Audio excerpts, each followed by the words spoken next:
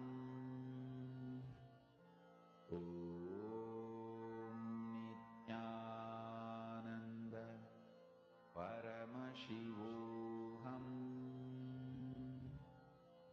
Om Nityananda Paramashivoham. Om Nityananda Paramashivoham. Om Nityananda Paramashivoham. Om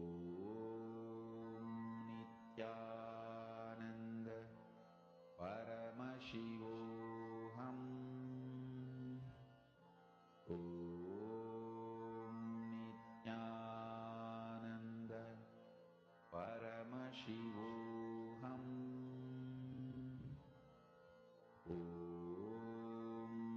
Nityananda Paramashivoham. Om Nityananda Paramashivoham. Om Nityananda Paramashivoham. Om Nityananda Paramashivoham. Om Nityananda Paramashivoham. Om Nityananda Paramashivoham. Om Nityananda Paramashivoham. Om Nityananda Paramashivoham. Om Nityananda Paramashivoham. Om Nityananda Paramashivoham. Om Nityananda Paramashivoham. Mahamahavagya, spiritual lullaby for Samadhi, and Suprabhatam, wake up call, wake up song for Paramashiva. This Mahamahavagya is spiritual lullaby for you to fall into Samadhi. Suprabhatam, wake up song for Paramashiva to wake up in you. Just remember this one powerful cognition.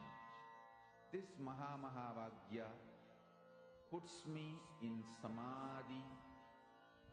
This is spiritual lullaby for Samadhi. And Suprabhatam, wake up song for Paramashiva in me. For Paramashiva to manifest. With this one spiritual powerful cognition, chant this Mahamahavagya.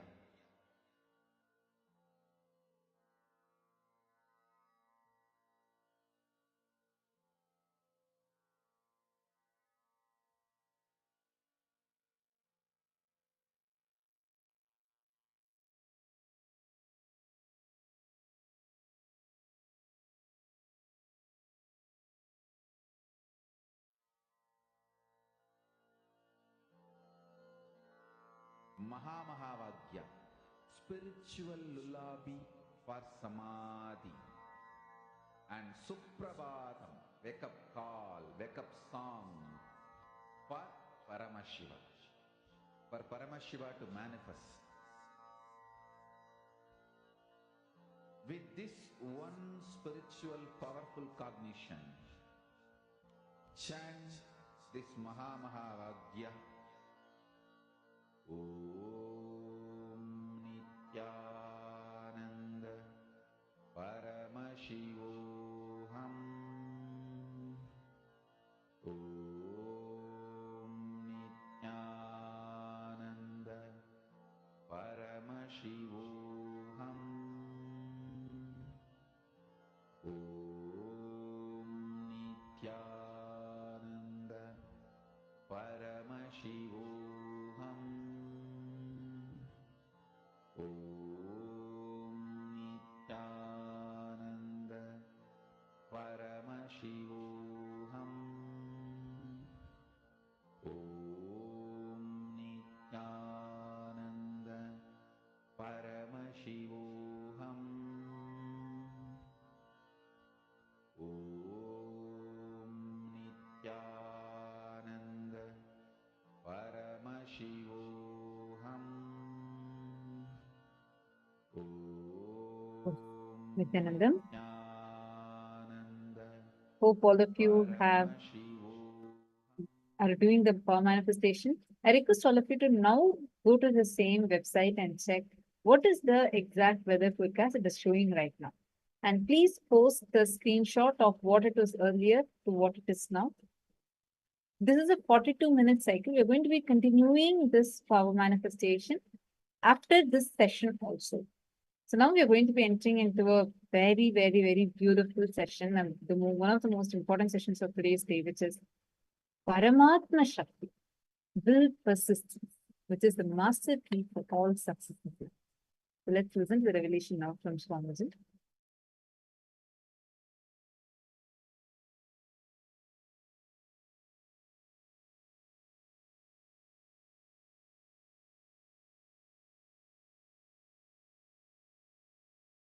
I am talking about what is directly going to be useful for you.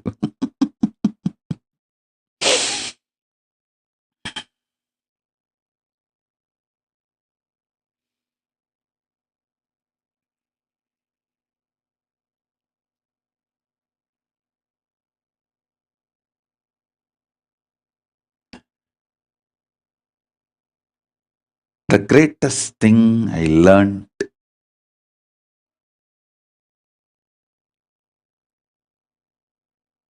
is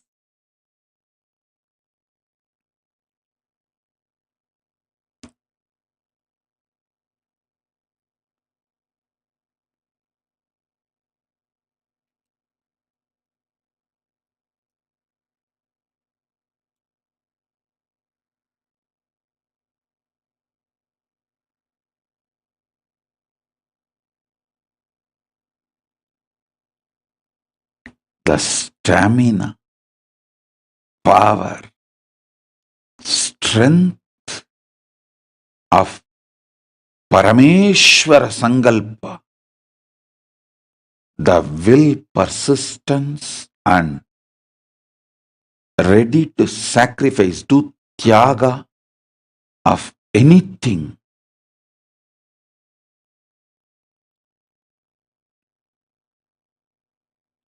for that purpose.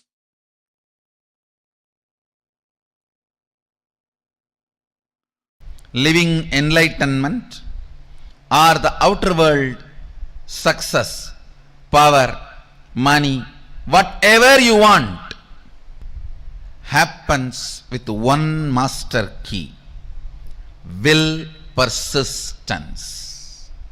Listen. Not willpower. Willpower means you try to make a will few times. My health should be like this. My life should be like this. My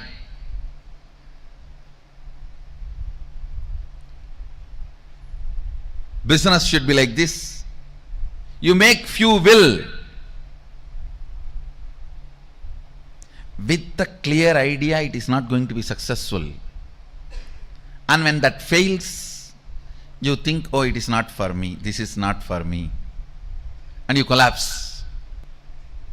That is what I call willpower. Actually, it is will arrogance.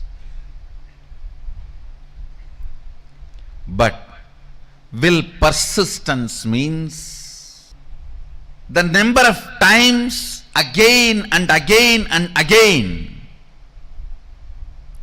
your ability to create the will intensely is will persistence. Your will is made out of the material called persistence. Please understand. Water in the Ganga breaks the Himalayas not because of power but because of persistence. Not because of power but because of persistence. Whether it is the inner world, enlightenment, or outer world success like money, name and fame, power, health, relationships, whatever you want, inner world or outer world, the master key is will persistence, not willpower. Willpower will always make you feel you are a failure. Will persistence manifests the real willpower and it will make you always successful. Understand? Ganga, the water of the Ganga, neither by its power nor by the objects she carries, she opens the Himalayas. It is just by her persistence she opens Himalayas. Just by her persistence she opens Himalayas. Understand? Will persistence, not willpower. Whenever you use willpower, it has to happen. It has to happen immediately. Always you have the shade. No, if it's not, what will I? It means already you planned for failure. And when it collapses, you are confirming this willpower and all is not going to work for you. You don't have, either you don't have willpower, or you feel that will not work for you, or you will feel that is only for others, or you will feel this much only is me. It may be for others. Only when you know the science, why it works, when it works, and when it does not work. That is the only when you know when it works, when it does not work, why it works, why it does not work, you start living enlightenment. Listen carefully. Will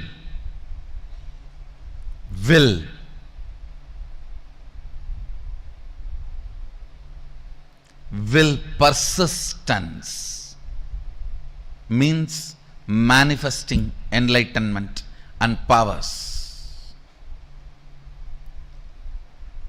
If you decide to persist, that moment power starts manifesting. You don't even need to spend your whole life on persistence. Persistence is your decision without self-doubt. Persistence is your decision to persist. Persistence is your decision to persist and being sure about it. Willpower, when you use just will, you are not sure about you. What will happen if it goes this way or that way? With will persistence, you are sure anyhow how you are going to be. Look at every step in your life. All your patterns of withdrawing from life, all your decisions to withdraw from the life, comes from your will arrogant decisions.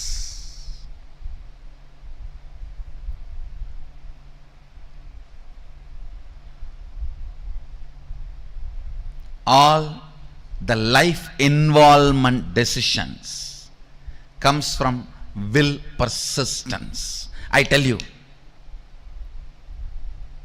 whether inner world or outer world, life is all about how much you are intensely getting involved. That's all.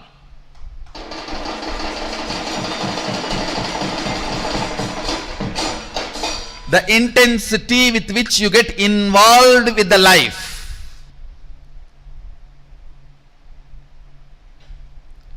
Intensity with which you get involved with the life. The more and more interaction, more and more involvement, more and more ice breaking.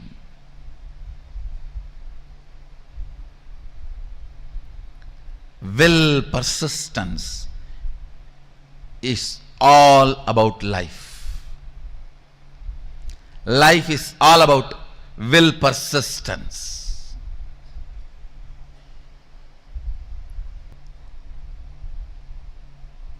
Will arrogance is failure.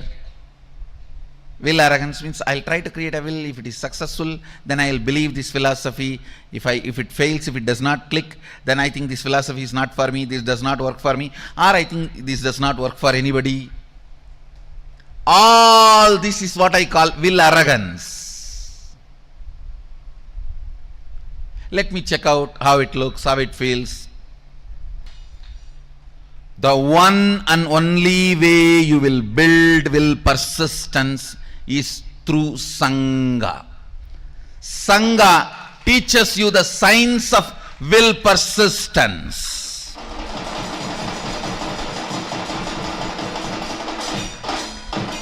I tell you, stupid are those who say, oh, what is there in building temple outside? God is everywhere. And why do you put all your time, energy, money in all this? I tell you, when you build a temple outside, all the things required for it, creating a Sangha, creating, inspiring people, enriching, causing, everything, teaches you the science of will persistence, and you become enlightened. By the time Sadashiva sits on the temple you built outside, he already is sitting on the temple which you built inside.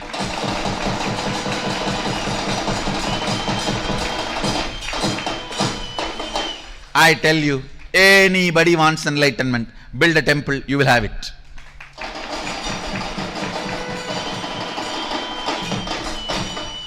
Because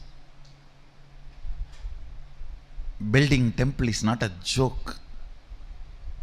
You need to work with so many people. So much of involvement with life is required. And I also commit with you guys. Get involved with life. Get involved with Sangha in a very organized, systematic way.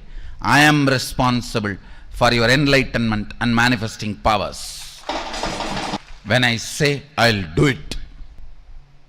When I say I'll do it. Will persistence does not take time as you think before practicing will persistence. You always think, oh God, will persistence means I have to persist whole life. Actually, your whole life is nothing but the moment you have in your hand. Persist in that few moments you have in your hand. That's all is required.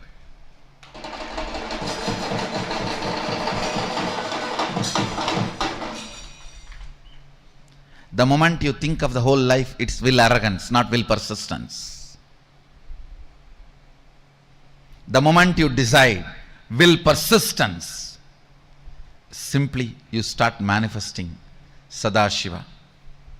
When I say the word will persistence, I do not mean you need to sit for years and years and years. No.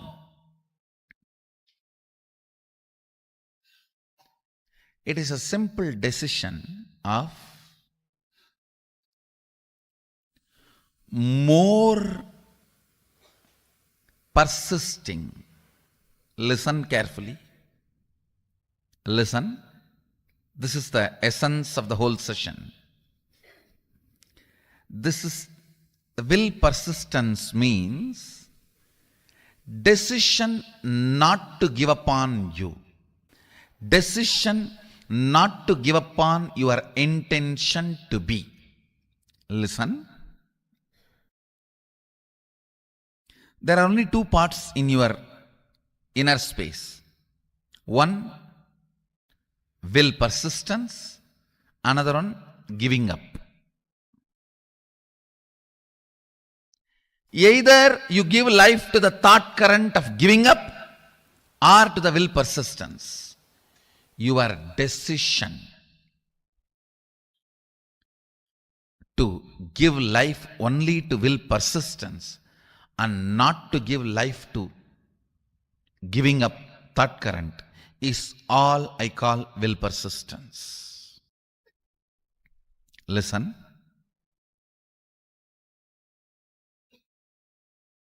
Actually, it's too easy. The truth is, it's too easy. Because you are giving life to giving up thought current, then persistence. Giving up thought current, then persistence. That is when it becomes complicated. It is like you create a terrorist group for some purpose and then you send your army to kill them. You create a terrorist group and then you send your army to kill them. Then world will never have peace. In your inner space, you do the same political game. For right or wrong reasons. For good or bad. You support giving up pattern. You cherish sometime without even you knowing. Only when you are about to fail, collapse, you wake up, oh, not this, not this.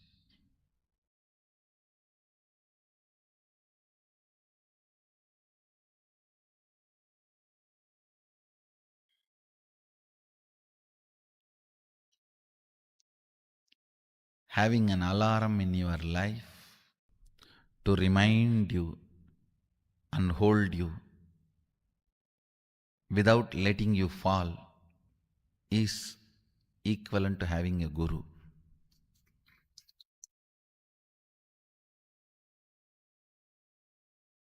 Guru is all about that only.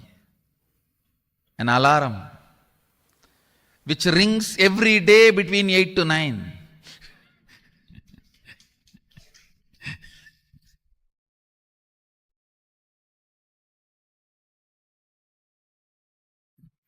Reminding you constantly not to fall.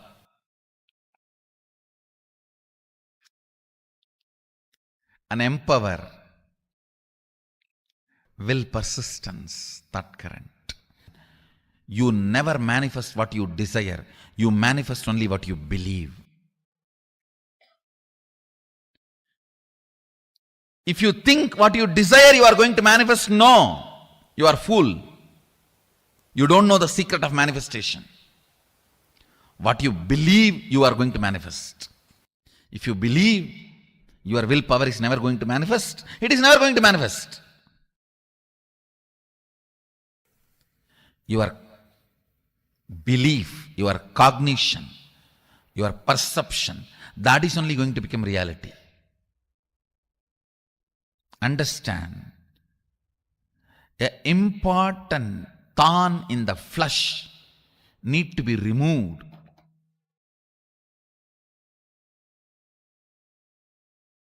The pain point need to be removed from your inner spaces.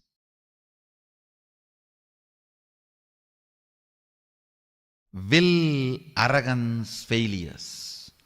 All your failures, whether you prayed and did not get. You see, prayer is nothing but making a will.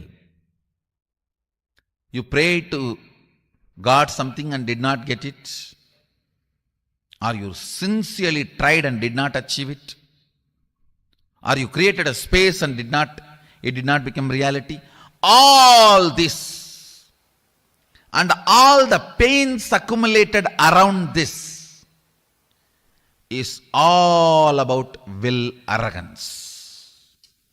Listen, it is all about will arrogance. All your failures, whether you failed in your own sadhana, spiritual practice, or you failed in your prayers, you failed in your efforts, you failed in situations, relationships, life, everything is will arrogance.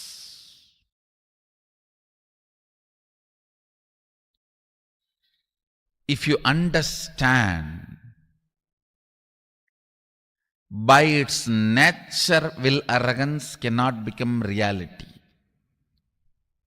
By its nature, will arrogance cannot become reality.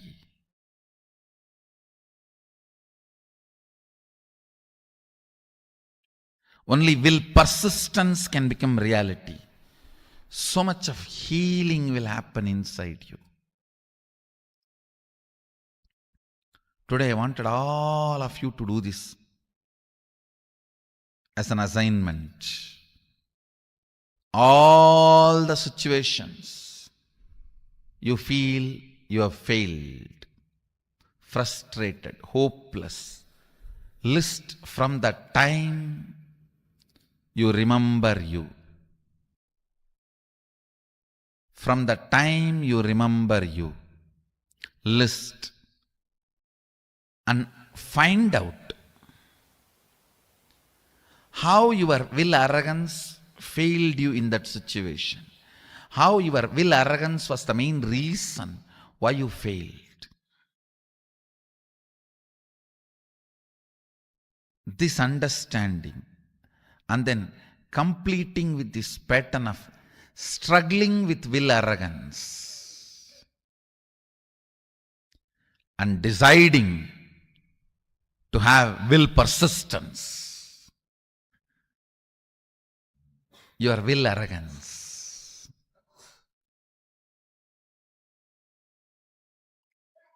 is the source of all the pains.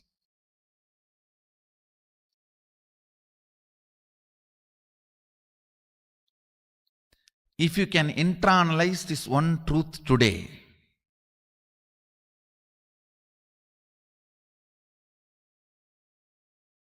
tons of past sufferings will be healed in you. I wanted all of you to do this as an assignment today. From the time you remember, you write down all the failures, frustrations, hopelessness, situations when you collapsed, when you gave up, when you felt you have not achieved what you want, you felt loss, whether it is personal, health, professional, career, life, prayers, spiritual, anywhere. Pen down all the failures and analyze each one. How the will arrogance collapses you, fails you. Will arrogance means trying half-heartedly, failing, and then blaming yourself. You can never achieve it. Trying half-heartedly, failing, and blaming yourself, you can never achieve it. Vicious circle is will arrogance. Virtuous circle is will persistence. Will persistence means deciding whatever happens, I am not going to give up till my intention to be become reality. Nothing can stop me. If my intention to be is Shivoham, till that happens, I am not going to give up. I am going to be persisting. The will persistence.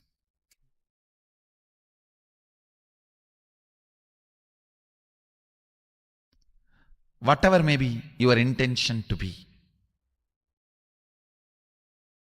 the moment you decide, will persistence,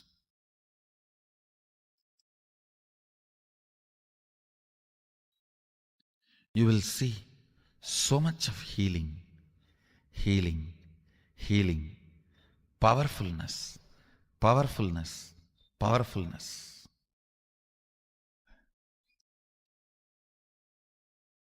Your own voice sitting inside you and constantly teasing you, pulling you down, disrespecting you, abusing you, will just melt down.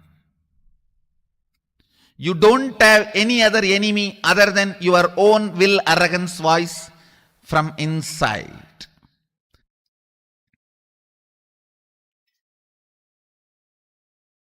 Today, do this assignment.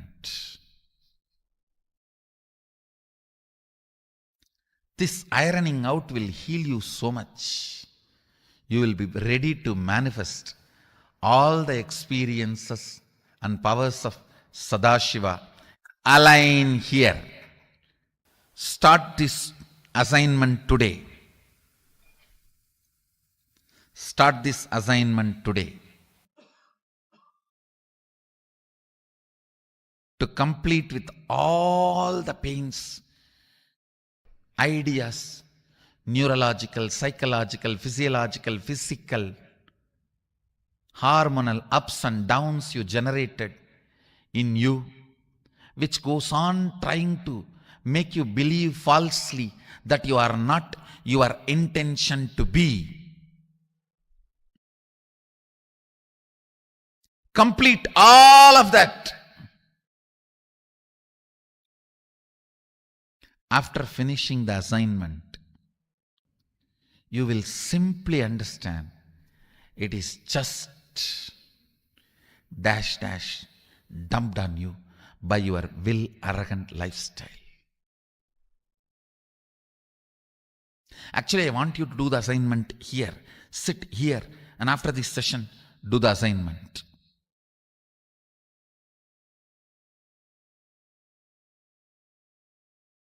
Bringing pure questioning back to your life, bringing seeking back to your life is what I call completion. Understand, it happens only by will persistence, not by willpower. Sometimes people come and tell me, oh, 10 years I had persistence. No, you had willpower. Persistence never brings you tiredness and boredom. You never had persistence. It was always will, arrogance fighting and failing. Will, arrogance fighting and failing. That is why you are feeling tired and bored. That is not persistence. That is will, arrogance. You need to have right idea about your past. Only then you will make right decision about your future. Many times, the tug of war which you continue to have with your will arrogance, you call it as will persistence. No. Will persistence is different. Will arrogance is different. In will arrogance, every time you only fall into powerlessness and repeat the same stupid cycle. In will persistence, every time you are one step ahead. You are one step ahead. You are one step ahead. So you will never be bored. You will never be tired. Tiredness and boredom is the quality of will arrogance, not the quality of will persistence. Will persistence never brings powerlessness about you or about others. Will arrogance always brings tiredness, anger towards you and others. Will arrogance is different. Will persistence is different. Will persistence becomes willpower, not will arrogance. Will arrogance becomes only will failure. Will persistence becomes willpower. Will arrogance becomes only will failure. Will persistence suddenly makes you young and you start from the beginning. Come on, start 1, 2, 3.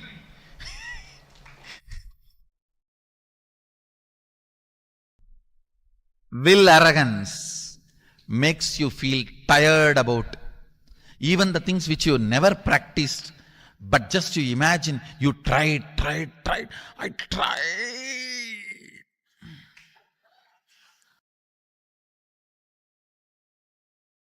It means you just need kadka pudi. I tried. It is not coming. Will arrogance is different. Will persistence is different. Persist. Persist. Persist. Naham manye suveteti. Nona veteti vetacha. Yonastat veda. Tatveda nona vedeti vedacha. You may know something, you may not know something. Knowing what you know and knowing what you don't know is itself knowledge. Will persistence, will persistence, will persistence.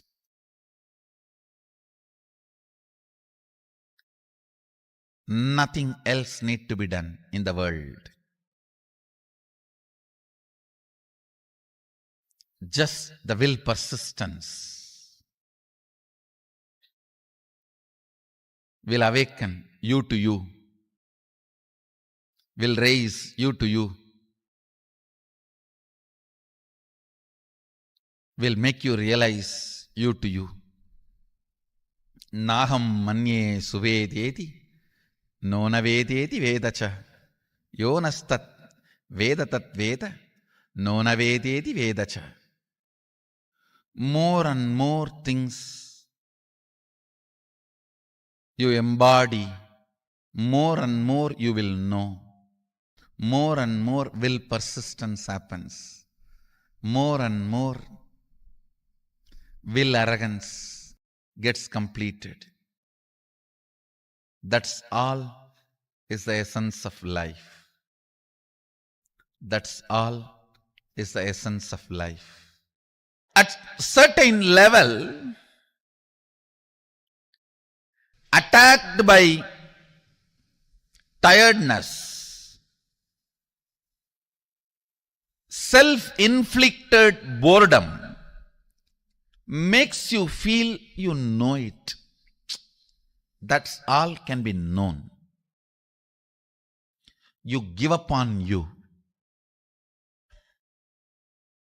And you feel everything is okay. I have seen this during the manifestation of powers.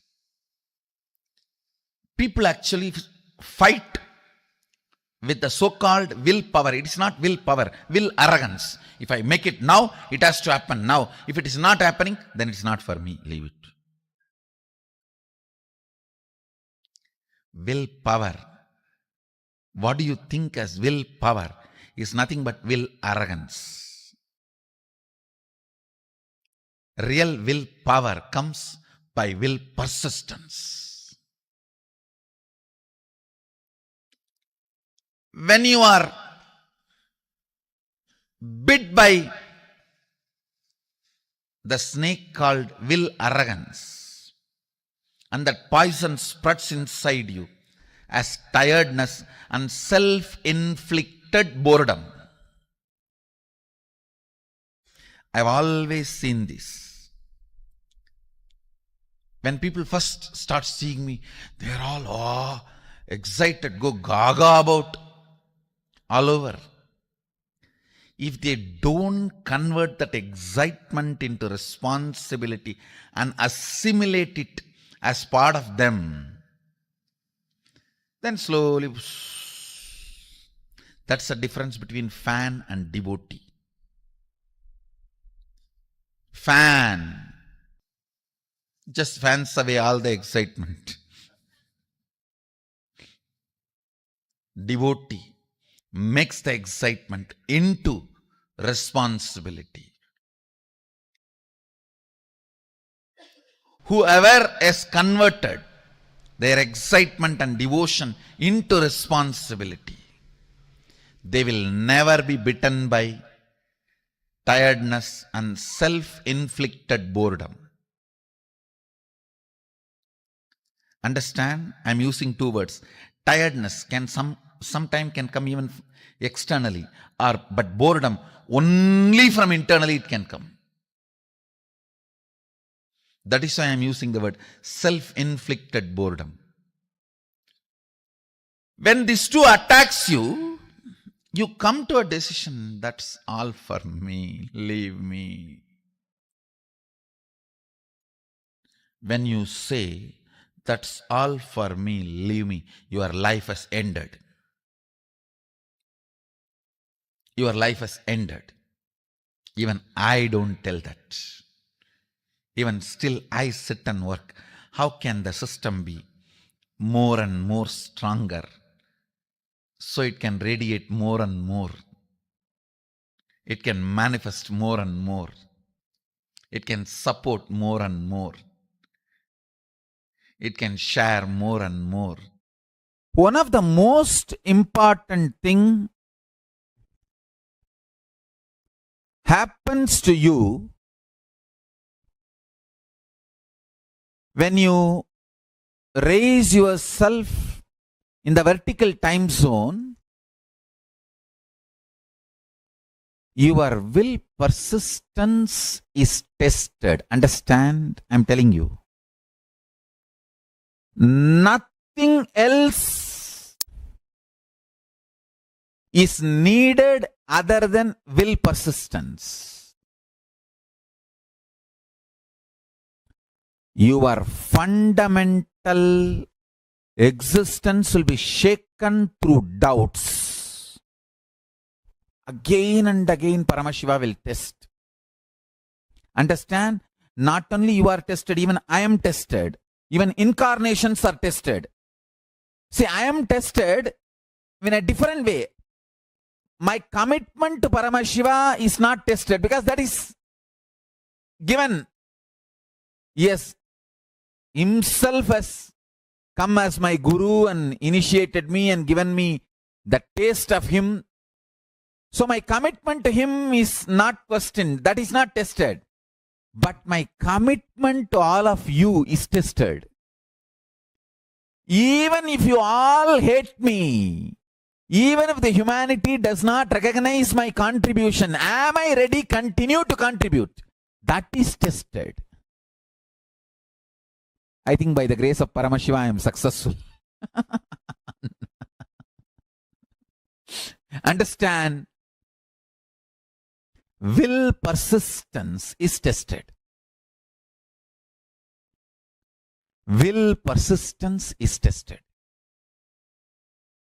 Nothing else is required if you stand with will persistence. Understand?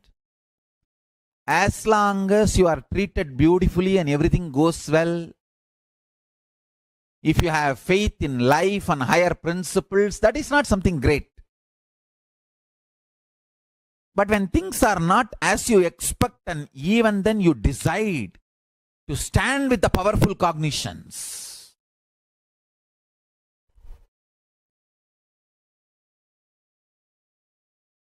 then Paramashiva showers on you. The will persistence is tested. Understand?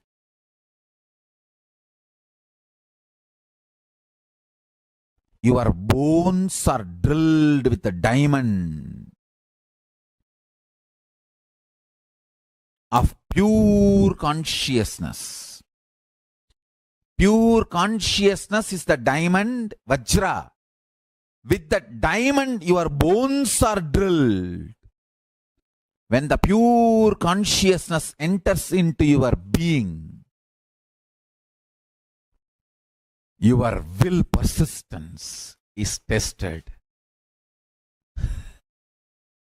Blessed are those. Blessed are those who carry the powerful cognitions as the core of their life. Understand?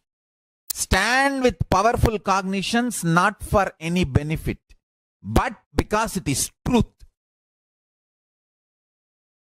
I stood with my Guru Arunagiri Yogeshwara not because of any benefits I got from him. End of the day, I stood by him because I know he is truth.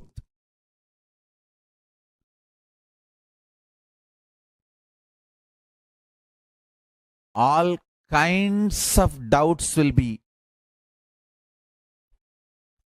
shaking your core. What I call GDHT, Guru doubt, Guru hatred, Guru denial. SDHT, self-doubt, self-hatred, self-denial. Anyone stands with the will persistence, Paramashiva showers on them. Understand? When the being is raised through the vertical time zones, all you need is will persistence. Actually, will persistence is made of bliss material. So more and more you learn to be blissful, more and more you will have will persistence. Will persistence is not made out of arrogance. No. Will persistence is made out of bliss. Meditate on this. Bole Nata, Paramashiva is extremely innocent, blissful, Anandamaya, and very ferocious, high will persistence. Learn to be more and more blissful, you will have an intense will persistence. Will persistence and bliss, innocence, all these are one and the same.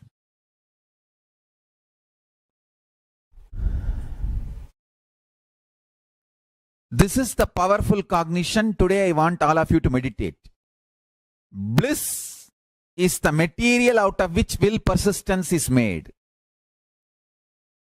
Be more and more blissful, you will have more and more will persistence. Work on your bliss, you will develop will persistence automatically. Will persistence will be side effect if you work on your bliss. Please listen. Bliss is the source material out of which will persistence is made. The quantity and intensity of the bliss you have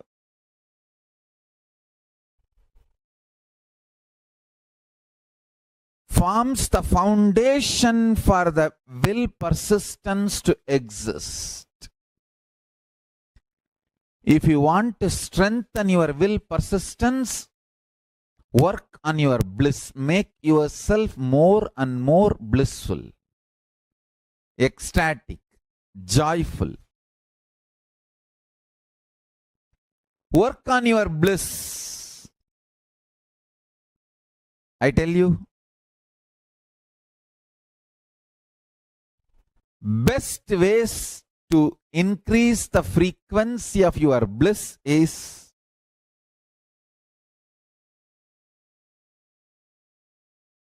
detoxing your body, unclutching,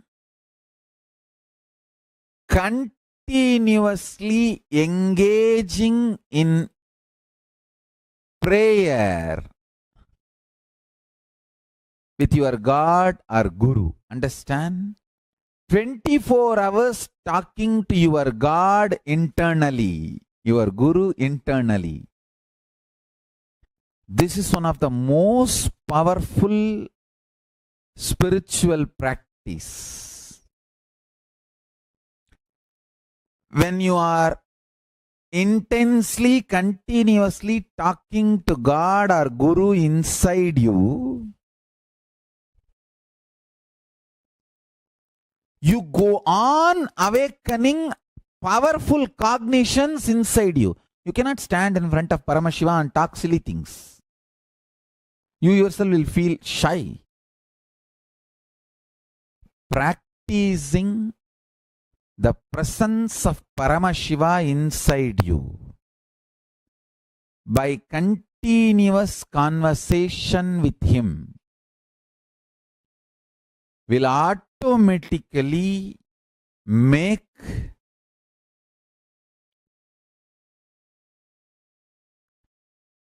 you being stable in very powerful cognitions.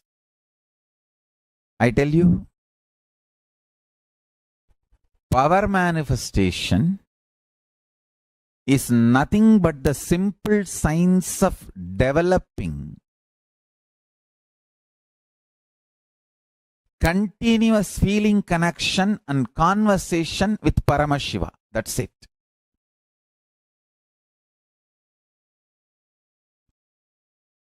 "24 hours continuously having conversation, dialogue with Paramashiva inside you. Continuous 24 hours dialogue with Paramashiva makes you constantly stay in powerful cognitions, and the Sahaja Samadhi becomes your reality. Sahaja Samadhi becomes your reality. Sahaja Samadhi becomes your reality. Intense will persistence raises you from your Jakrat, wakeful state, to awakened state, from awakened state to alive state.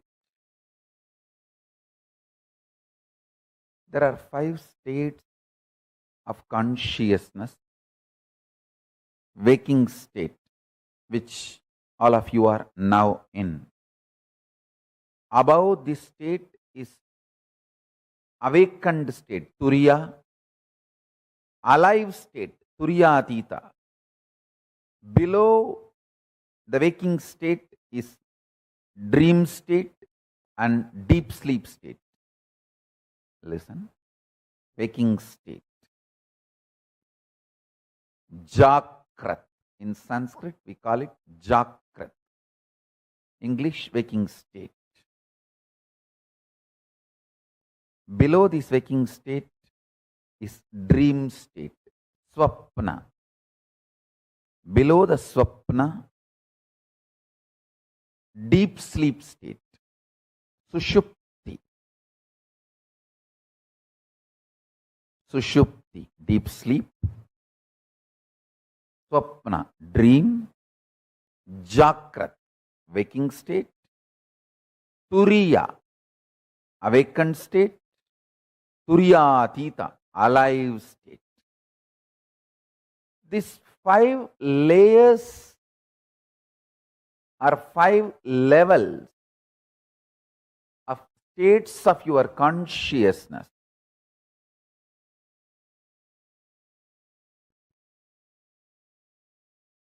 Is your life.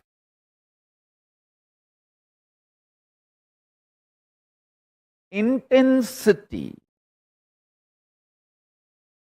intensely awakened state.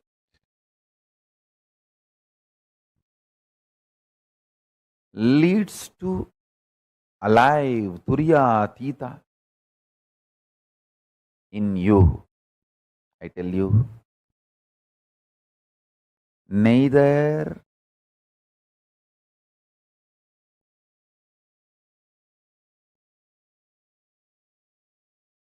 what you consider as external achievements, nor the external capabilities can define you. They can all be one of your glories, like one ornament, but they cannot be the definition of you. Definition of you is in which state you feel cute about you. Do you feel very cute about you sleeping all the time? Or do you feel very cute about your dream state?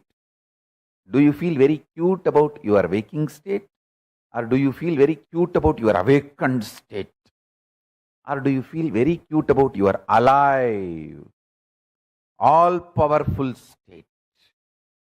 In which state you feel very cute about you all matters. Stop wasting your energy in making others feel cute about you. Understand, the whole world is stupid, dash, dash, dash, frustrated, beep, beep, beep, beep, beep, beep, beep, beep. Understand? Nobody feels cute even about themselves. Why will they feel cute about you? Just dump the shit of putting your energy and attention, time, treasure, talent in making others feel cute about you. Pooh.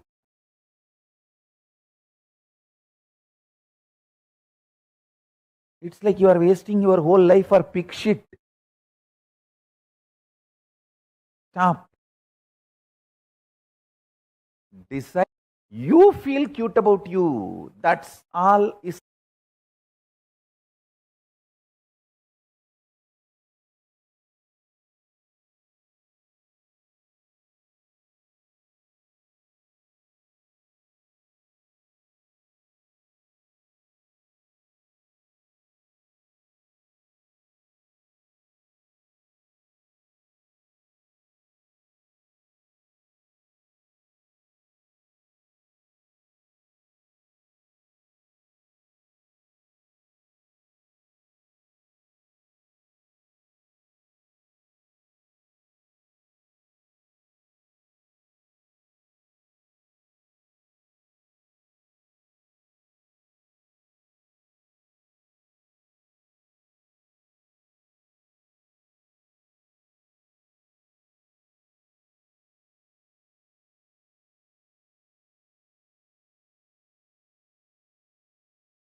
Paramatma Shakti, will persistence, not will power. Ganga breaks the Himalayas not by her power, but by her persistence. To achieve anything you want in your life, to manifest any power that you want, to experience any, even the highest experiences, spiritual experiences you want to manifest. For everything, the key to success is will persistence. Many times, because of our past failures, because of our past experiences, we keep looking at life itself only from that prism, and we try attempt 2 times, 3 times, and declare that, oh, this is fate. This is not going to work. Look, I thought that time I knew this will not work out. And you will manifest that same negative prophecy. That's what Swamiji calls as self-fulfilling negative prophecies.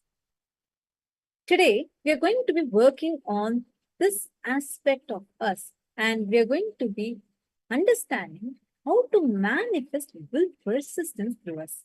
Are all of us ready? Can I request all the participants to please come and settle down in front of the camera? It's very powerful session this is. Come on. Actually, understanding this will persistence is one of the best things. It's the secret for success. If you work on building the will persistence consciously, like Swamiji says, it is the conscious stamina. You manifesting will persistence, not will arrogance, but will persistence. That will give you the conscious stamina. I request every one of you to post your understanding of what will persistence is.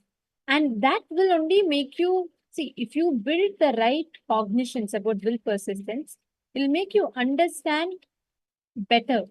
And any decisions you make, if it is based on will arrogance, you feel, oh, I have tried, I failed, I know this is all not going to work for me, I'm not going to do any of this. That is will arrogance. Will persistence is no matter how many ever times you may have the so-called failure, you will never give up until you manifest it. That is will persistence. That is what is called Paramatma Shakti, the conscious stamina in you. All your decisions to withdraw from life comes from will arrogance based decisions. Every time in your life where you have told, like let's say you tried starting a business. It didn't work out. Then you felt, oh God, I've tried this too many times. I know this is not going to work for me. Let me just give up.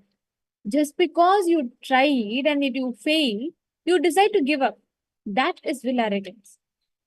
See, it's like many times you have an expectation, okay, first time I try and it should become fine. It should all work out good. Yes, sometimes it may work, but when it doesn't work out, you deciding, I knew it may not work out. Leave it. This is not for me. Let me dump it. That is not will persistence. That's will arrogance. Will arrogance means I'll try to create a will. If it is successful, then I will believe this philosophy. If it fails, if it does not click, then I think this philosophy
is Nityanandam. Yes, we apologize for the technical glitch. I think all the participants lost audio for a brief moment. See, any decisions that you made which makes you withdraw from life, even in power manifestation, we repeat this very often. Where you will say, okay, I'm trying, okay, I'm declaring I'm in oneness, so let it rain. Then this philosophy is not, this is not going to work for me. I'm not going to be able to manifest this power, and you give up. Instead of seeing and aligning where you miss, you decide to withdraw. That act of withdrawing instead of aligning yourself back is will arrogance. Are you all understanding? Now look into your life and pen down all the places where all you have made will arrogance based decision. Try to remember from the time you remember, you write down all failures you had in your life. Hopelessness, situations when you collapsed, you gave up, when you felt you have not achieved what you want, you felt lost, whether it is personal, health, professional, career, prayer, spiritual, anywhere in life, power manifestation, anywhere in life where you tried something and you failed. Write down, pen them all down. Please take a few minutes. This is the first step. I request all of you to please write this down.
Now, all of you have written down the incidents wherever you have failed, all the failures that you have experienced since the beginning, meaning whether it is in failure in your career, in your job, or in your school, in your college, in your spiritual life, in anything, even your New Year resolution. Okay, Malita is asking a question. Now, for me, I find that I do not give up hope or having the feeling of giving up at all. But I do not push through with will persistence and feel stuck. Does this mean I'm still being controlled by will arrogance? I guess the feeling stuck part is my will arrogance. So should I drop the stuckness and unclutch and use will persistence, or should I find the root cause of why I feel stuck? Okay. Listen, how many of you have a similar question? Anyone else who also has a similar question? I request all of you to intensely listen. Thank you, Malita, for this beautiful question. Understand, feeling stuck itself is rooted, as you beautifully said, it is rooted in will arrogance. See, when you don't want to feel that you're giving up, and at the same time, you're also not having the persistence to do it.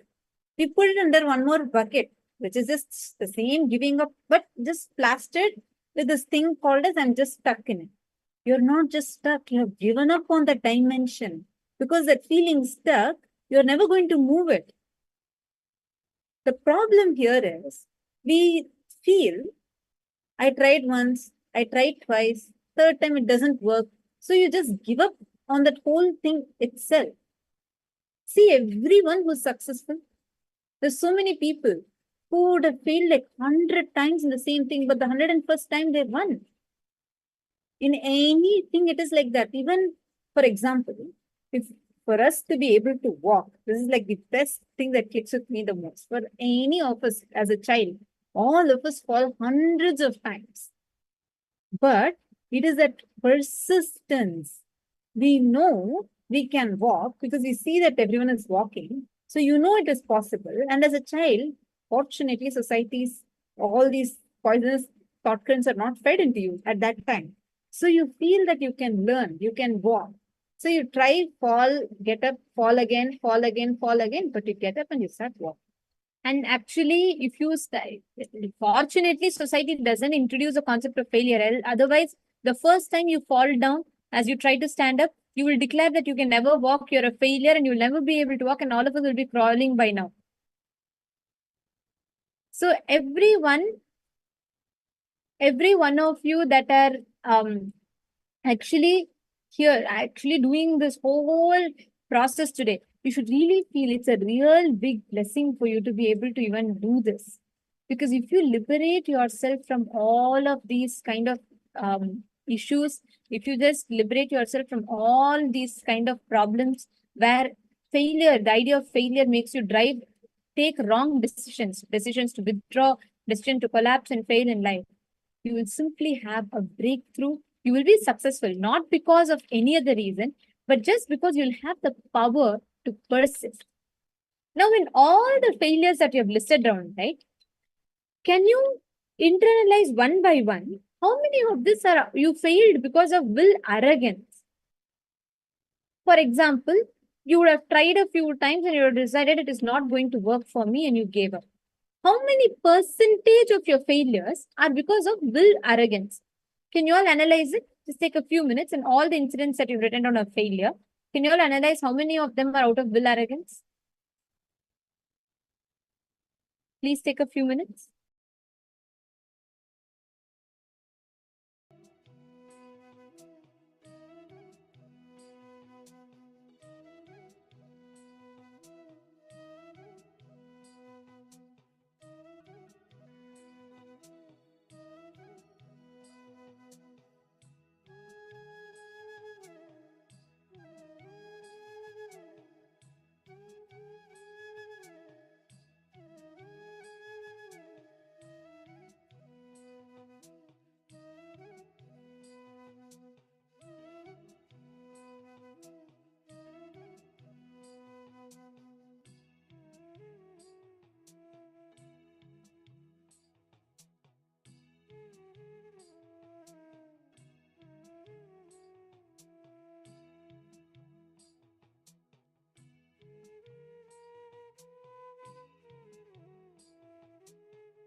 Hope all of you have finished writing this. Okay. See, now all you need to do is sit and do the completion process. Whatever you are having, all these failure pains, the sufferings, and the struggles you have been having because of these failure pains sitting inside of you and not letting you even think of doing anything that you want to do. It's like it's just sitting in you, right? So that is what is making you again and again do everything with your will arrogance instead of will persistence. How many of you are understanding this? So now it is time you move from will arrogance to will persistence. Decide powerfully from this moment onwards, let me have high will persistence in me, not will arrogance. Let me have will persistence in me. Even to manifest powers, anything in life, build will persistence based decision, not will arrogance based decisions. Right now, see, you may have failed 10 times in manifesting powers. That doesn't mean the next time also you're going to fail, and that doesn't mean you have to withdraw. Make based on will persistence, desire to manifest, sit and manifest this power. Please start. Declare any weather, any change, like how we did in the previous round, same way. Declare, take any one place that you want to manifest a change in the weather, and listen carefully. See, all the participants, you just need to bring will persistence based decision in you. Even if you, let's say it's taking time for you to manifest, instantly it's not manifesting, it is okay. Sincerely sit and experience, sit and manifest, and move yourself to breakthrough just through it. Please start. Pick any one place that you want of your choice, and you're going to be manifesting the power to alter the weather and temperature in that particular place.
Paramashivoham.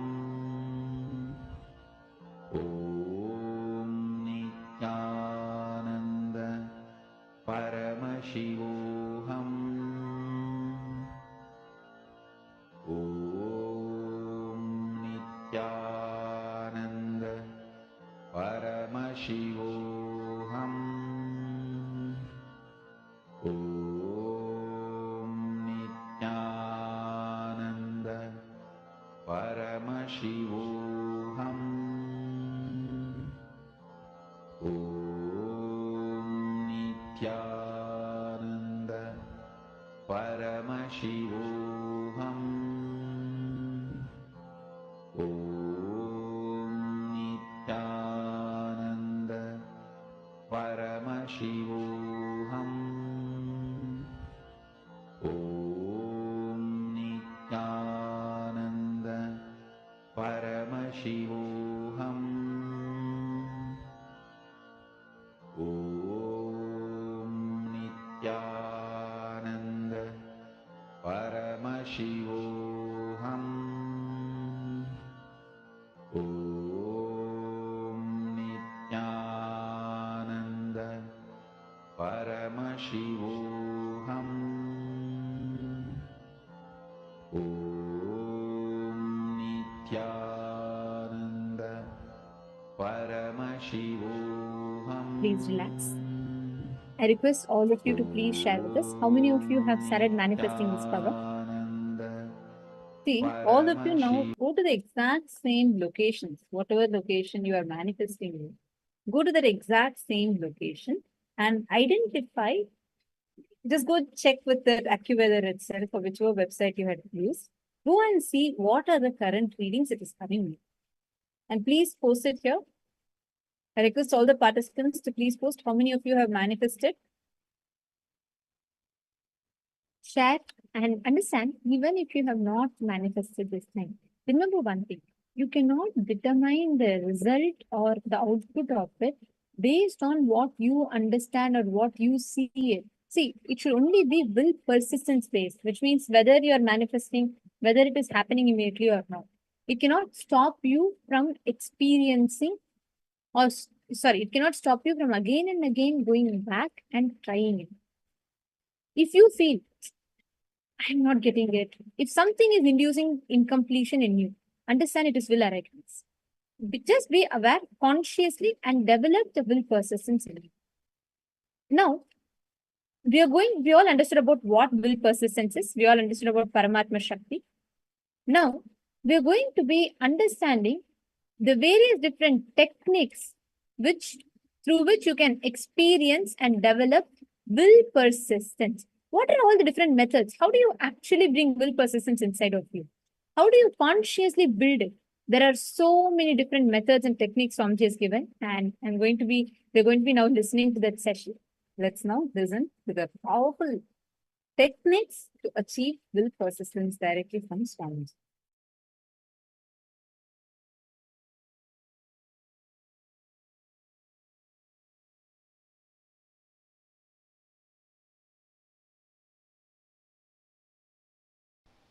Listen. A restful awareness is the Vatavarana, atmosphere for third eye to flower.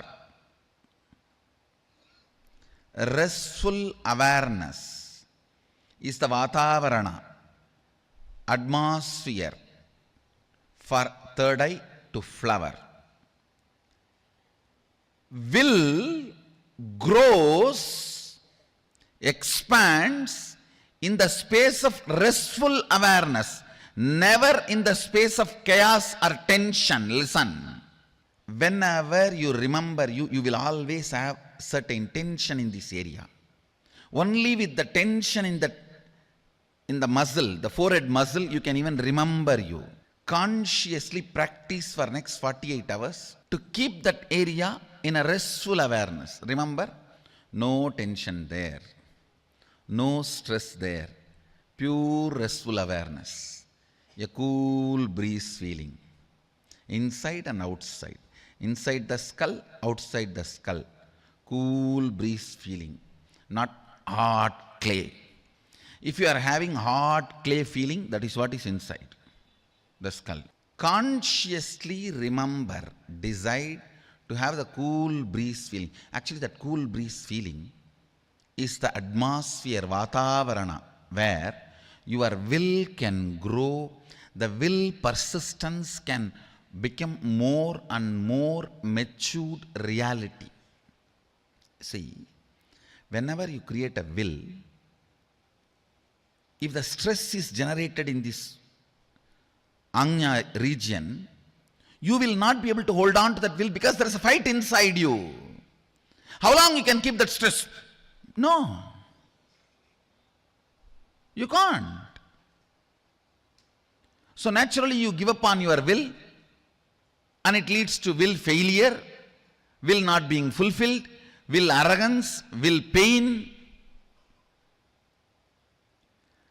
The will persistence happens if this region, the forehead, Anya region, is kept in the restful awareness. If you are in Bangalore Adinam, I can give you a very powerful technique. Just pick up one leaf of the banyan tree which is dropped by banyan tree as a prasadam. Please understand, any leaf dropped by the tree by itself is a prasadam to all of you.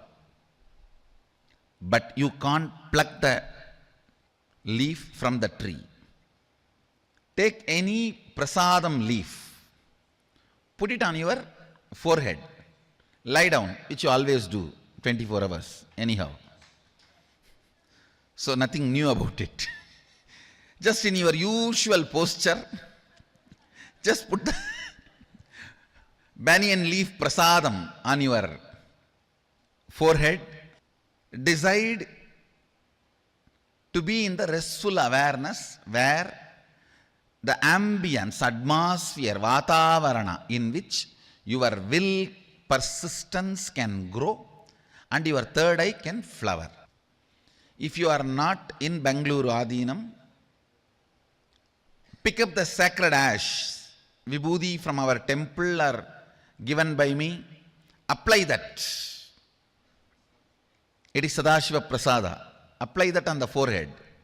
If you are in Bangalore Adinam, pick up the Prasada leaf from the banyan tree and put it on your third eye.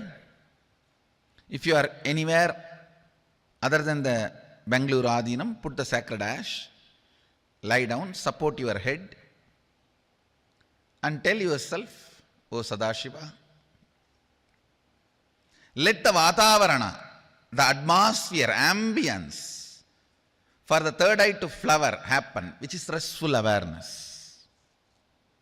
This whole muscle, this forehead muscle, should be completely relaxed. Whether you are awake or asleep, no matter, it doesn't matter. This area needs to be relaxed. Whenever you make a will, if there is a restful awareness in this area, that is will persistence, you are going to be successful. I am giving you a physical, measurable scale. So bringing the restful awareness and the stress-free ambience on your forehead, the Anya Chakra, this region, is a very primary practice.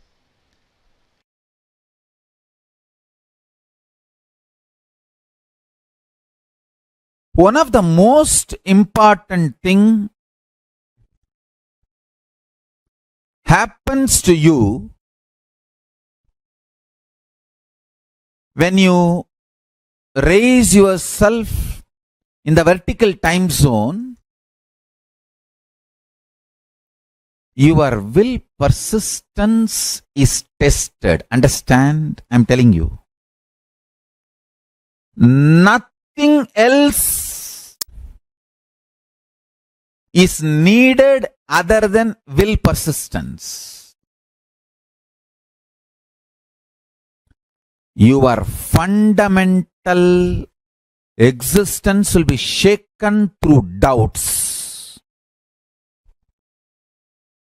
Again and again, Agamas tell, again and again Paramashiva will test. Understand?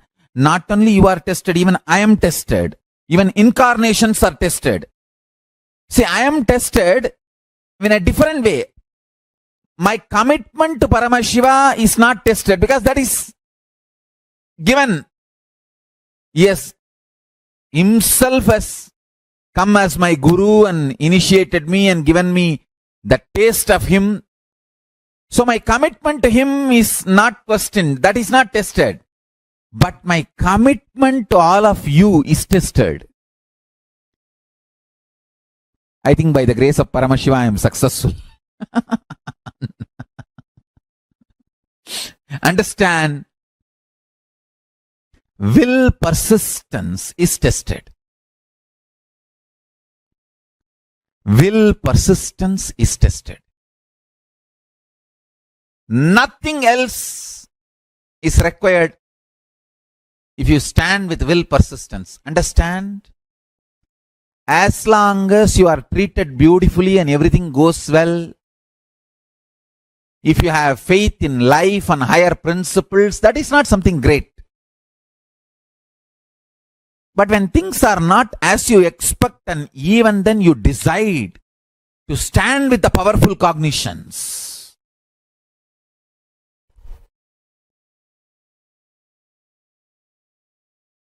then Paramashiva showers on you. The will persistence is tested. Understand?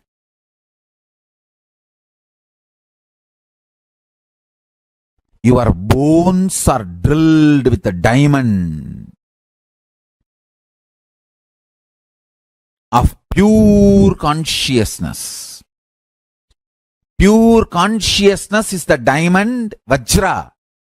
With the diamond, your bones are drilled.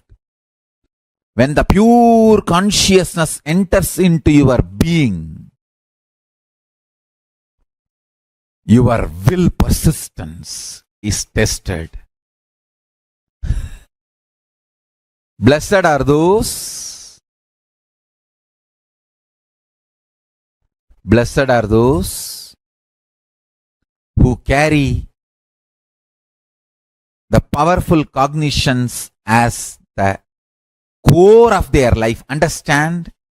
Stand with powerful cognitions not for any benefit, but because it is truth. This is the powerful cognition. Today I want all of you to meditate. Bliss is the material out of which will persistence is made. Be more and more blissful, you will have more and more will persistence. Work on your bliss, you will develop will persistence automatically. Will persistence will be side effect if you work on your bliss. Please listen. Bliss is the source material out of which will persistence is made. The quantity and intensity of the bliss you have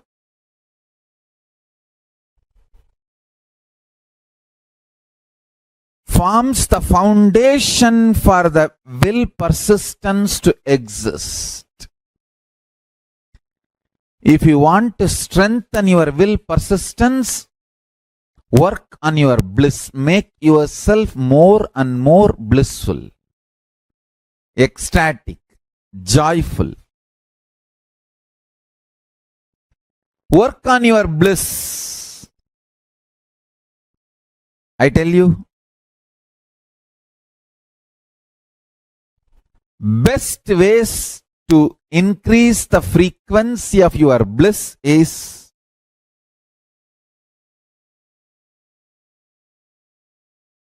detoxing your body, unclutching,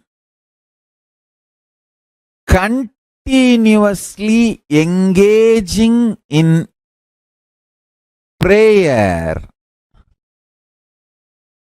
with your God or Guru. Understand? 24 hours talking to your God internally, your Guru internally. This is one of the most powerful spiritual practice. When you are intensely, continuously talking to God or Guru inside you, you go on awakening powerful cognitions inside you. You cannot stand in front of Paramashiva and talk silly things.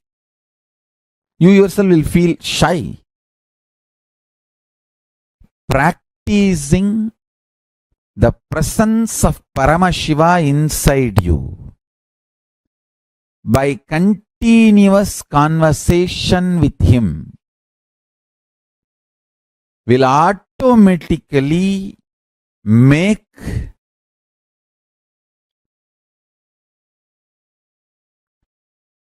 you being stable in very powerful cognitions. I tell you, power manifestation is nothing but the simple science of developing continuous feeling connection and conversation with Paramashiva. That's it.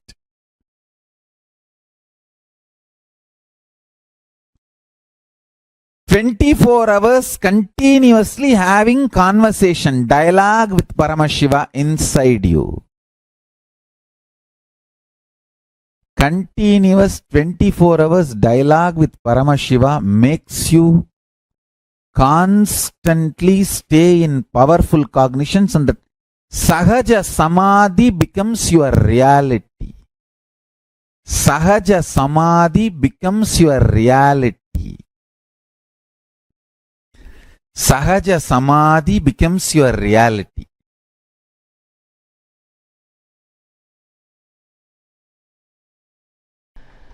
Will persistence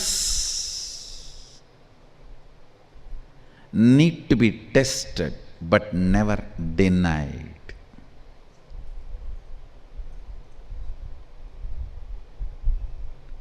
Will persistence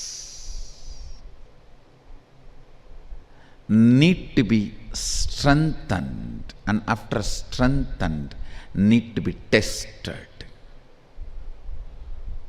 Understand? A sapling of the banyan tree need to become a banyan tree. The one protects the sapling at that time.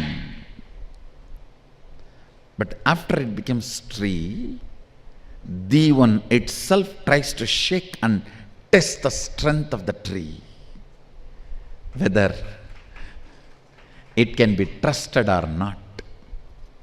The one who protects when it was sapling only tries to shake and test when it has grown into a full-fledged tree.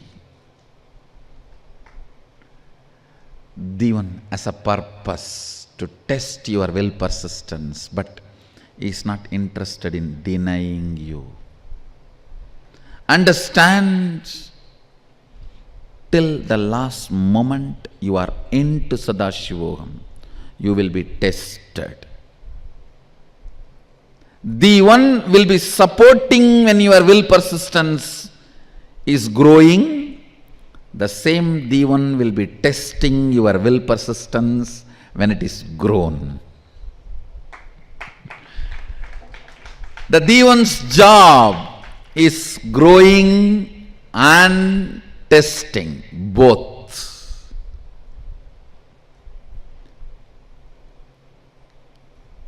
Don't think Devan is cruel when he is testing.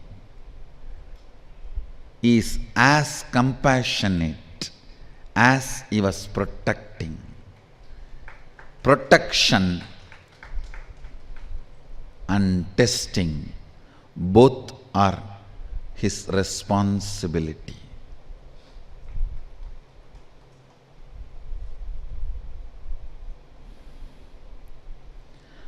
Growing your will persistence is enriching quality.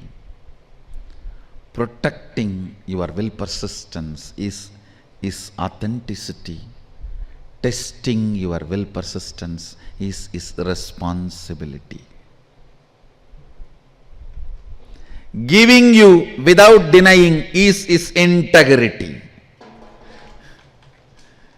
Understand? Yes. You will all be supported whenever your will persistence is weak. You will all be tested when your will persistence is strong. If you are tested, understand, the good news is you are already in the category of will persistence strong.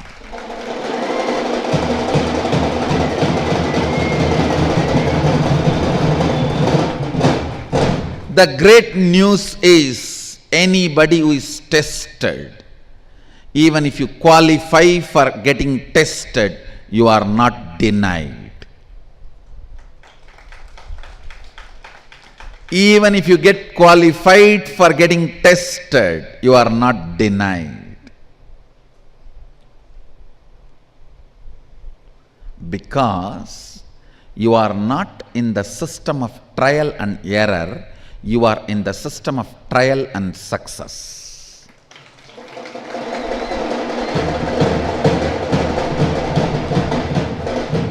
Understand, the system of Sadashiva is not trial and error, it is trial and success.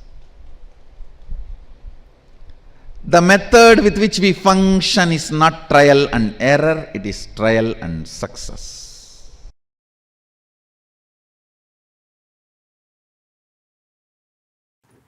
All the beings who feel aham,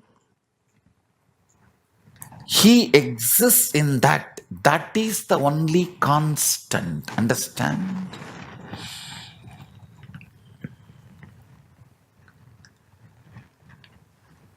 From that starts the will persistence.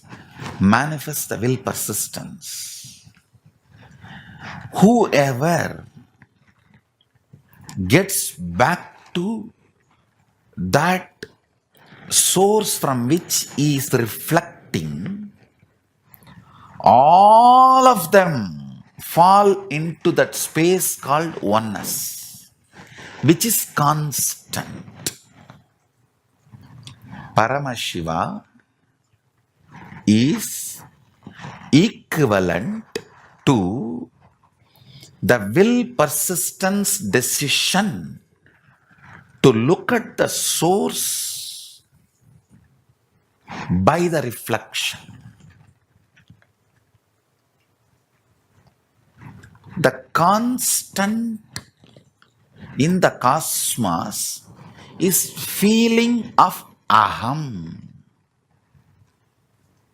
There is nothing in the cosmos which does not feel the aham, including stone, stavara, jangama, everything feels the existence of aham. When Mahadeva, Paramashiva says, Vyapakam, anything which feels aham, he is in that. Listen carefully.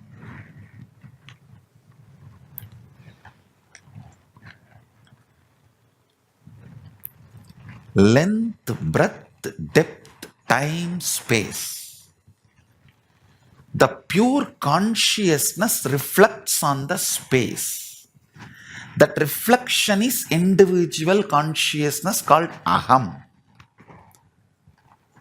The frequency of that reflection is constant in everything.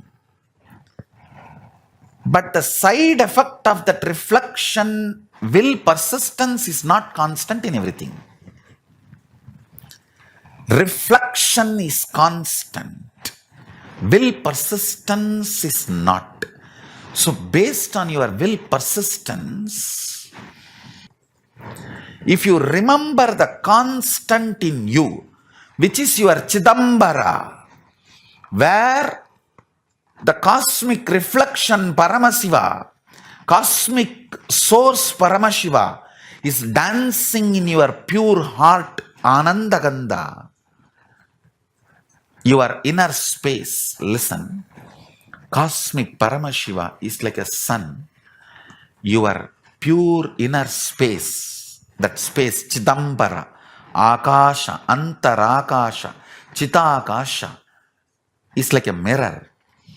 That sun reflecting in this reflection is called individual consciousness, Pratyagatma Chaitanyam. That is the constant in all beings. This constant's first side effect is will persistence. That is not constant in all beings. The quality of your will persistence decides whether your life is going to be stuck in time or depth or breadth or length. You remembering which is constant in you and which is not constant in you will not put you in a delusion where you make permanently damaging decisions of your life due to temporary mood swings. Guru is the person constantly resides in the constant and supports your will persistence to get back to your constant.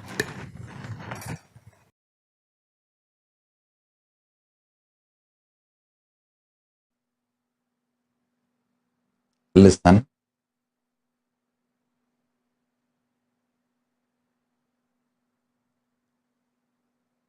In the level of consciousness, anything you declare, consciously decide, willpower is enough tapas. In the outer world, anything you declare as you, responsibility is tapas. Listen carefully. See, in the outer world, if you declare you are a president or a prime minister of some country, responsibility, taking responsibility for that work is tapas. Everyone who enters into politics imagines themselves, literally declares that they are the president or the prime minister or in the top position of their country's politics. Listen. In the outer world, anything you declare, you need to take responsibility for it. That is the tapas. If you declare yourself as a mayor of a city, you need to take the responsibility and fit into that shoes. That is tapas. If you declare you are chief minister or the governor of a state, you need to take the responsibility for that declaration to make that into reality. That is tapas. In the inner world, if you declare yourself as Shakti, as Paramashiva, or as Ganapati, or as Subramanya, you may declare whoever you want as you in the inner world. If you declare yourself as Paramashiva, or Parandama, Parabrahma, Parameshwari, anything in the inner world, will persistence is the only tapas. See, when you declare you are Paramashiva, naturally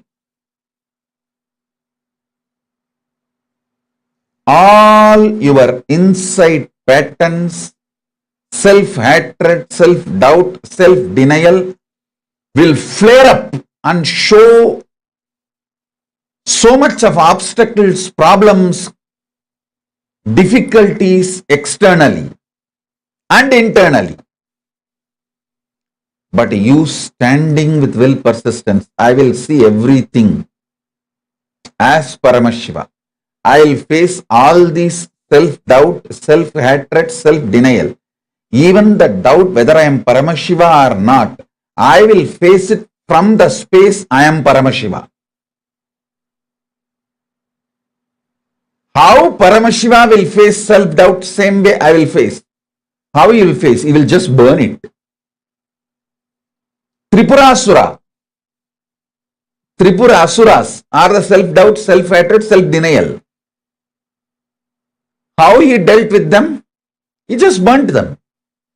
Same way, I'll burn my self-doubt, self-hatred, self-denial just through will persistence. Listen.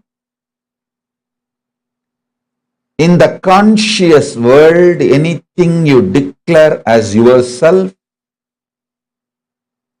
will persistence for it is tapas.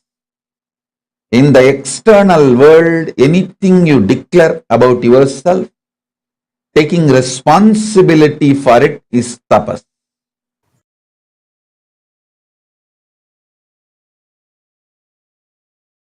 And it is possible for you. Because fortunately, Paramashiva, Mahadeva, has given the will persistence to all of us. Simple technique I'll give you. Constantly listen to the satsangs related to integrity. Spend time in Enlighten app.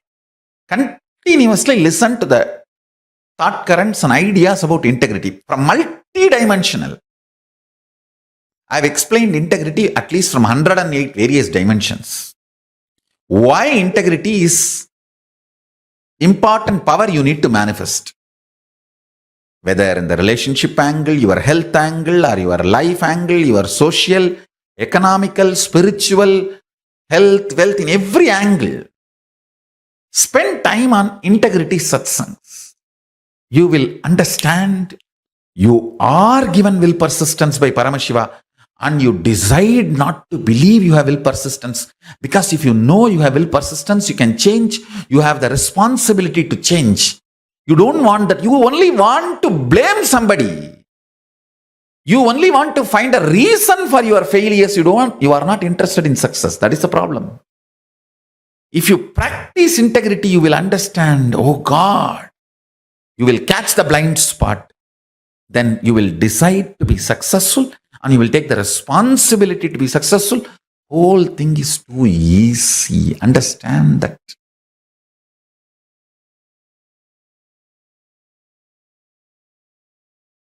Important sacred truth I wanted to reveal and share it with you all today. Direct download from Paramashiva. Physics of the cosmos, chemistry of the cosmos, biology of the cosmos, all the three listens and supports to your will persistence. Listen. Your will be tested by your biology, means the core of your life. With the various delusions being offered as the alternative form of existence. Understand? I'm telling you, every delusion brought in front of you against Paramashiva is your biology testing you, your life force testing you, your possibility.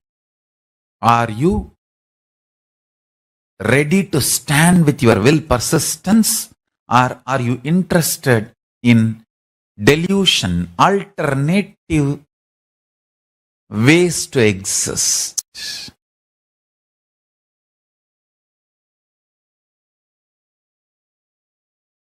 It's only for the people with will persistence. Enlightenment happens and the cosmic biology and cosmic chemistry and cosmic physics gives the task.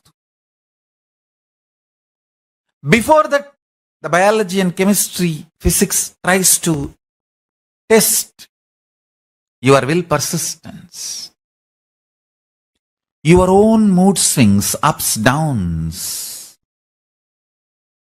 That's a chemistry testing your will persistence. Your own body collapsing, tiredness, extreme tiredness. Fatigue, that is physics testing your will persistence. Understand?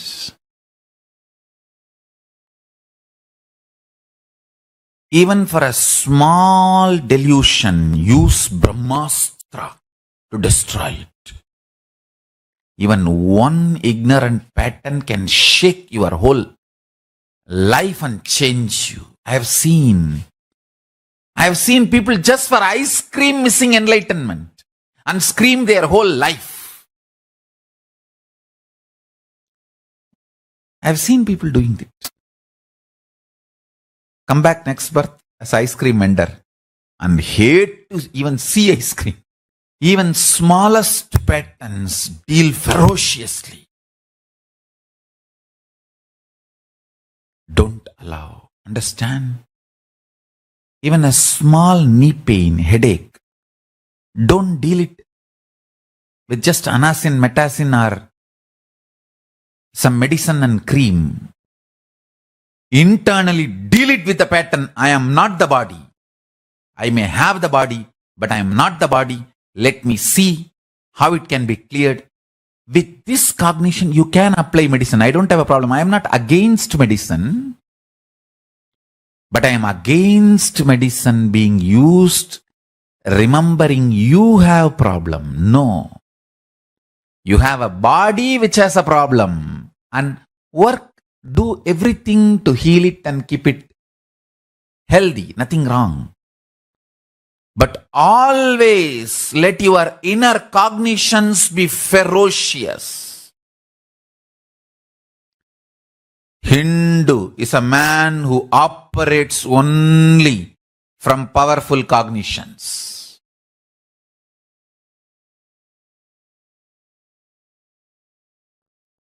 Start developing this will persistence to do tapas. Will persistence is the conscious currency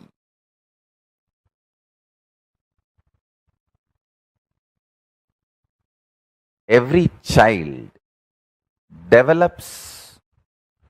The conscious currency, will persistence, is a blessing for himself and for the world.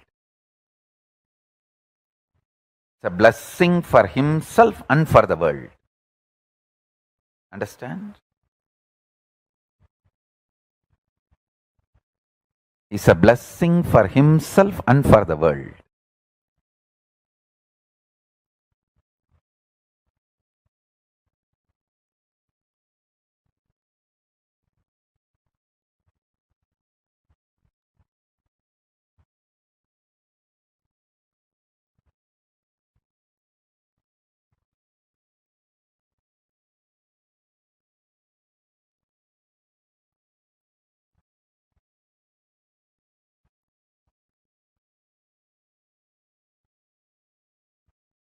Every child learns to do tapas and unclutching is blessing for himself and herself and for the world. I want all my kids, my sons and daughters,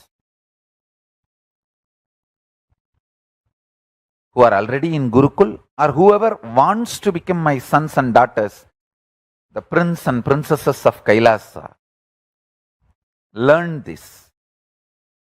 Extend your will persistence just for 2.5 days, that's all. See, anything you declare.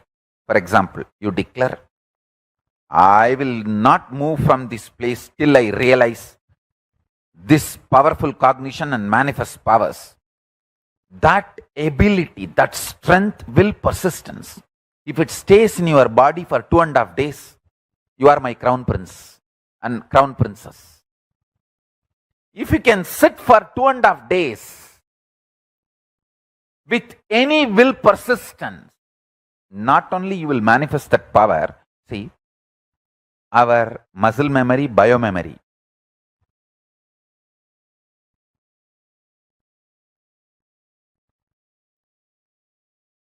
will get purified, detoxed from any powerful pattern within 2.5 days. 2.5 days of will persistence.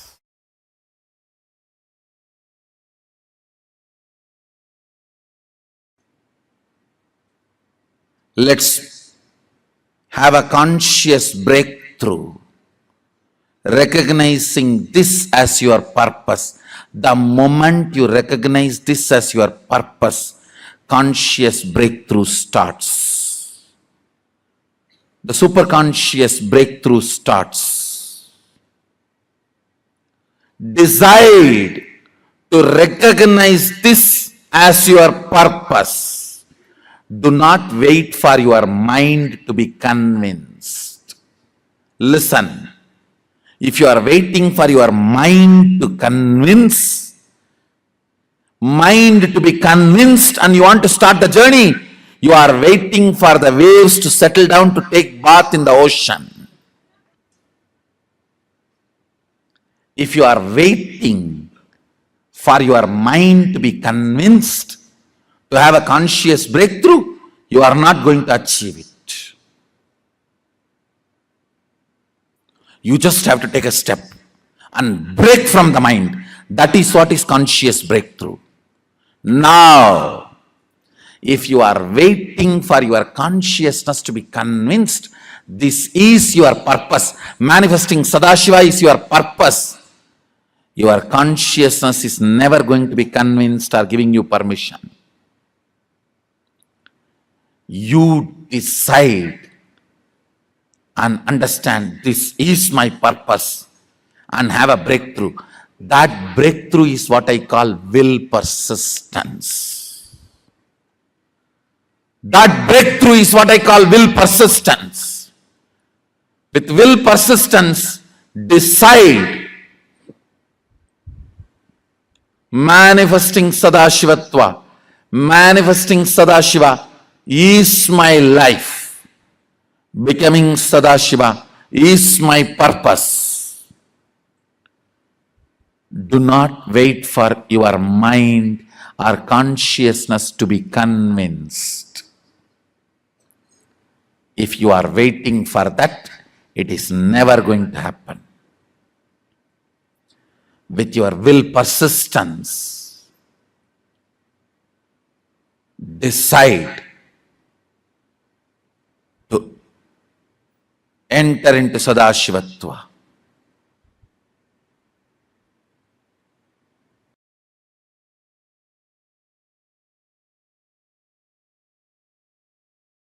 An incarnation happens. Incarnation happens to make the human being's DNA understand the conscious selection is possible and it is good. Bringing that great news to the humanity is the responsibility of an incarnation, avatar. Avatars happen for this vision. Listen carefully. For your DNA to choose consciousness and will persistence as a way for evolution, to do the conscious selection, your DNA need to be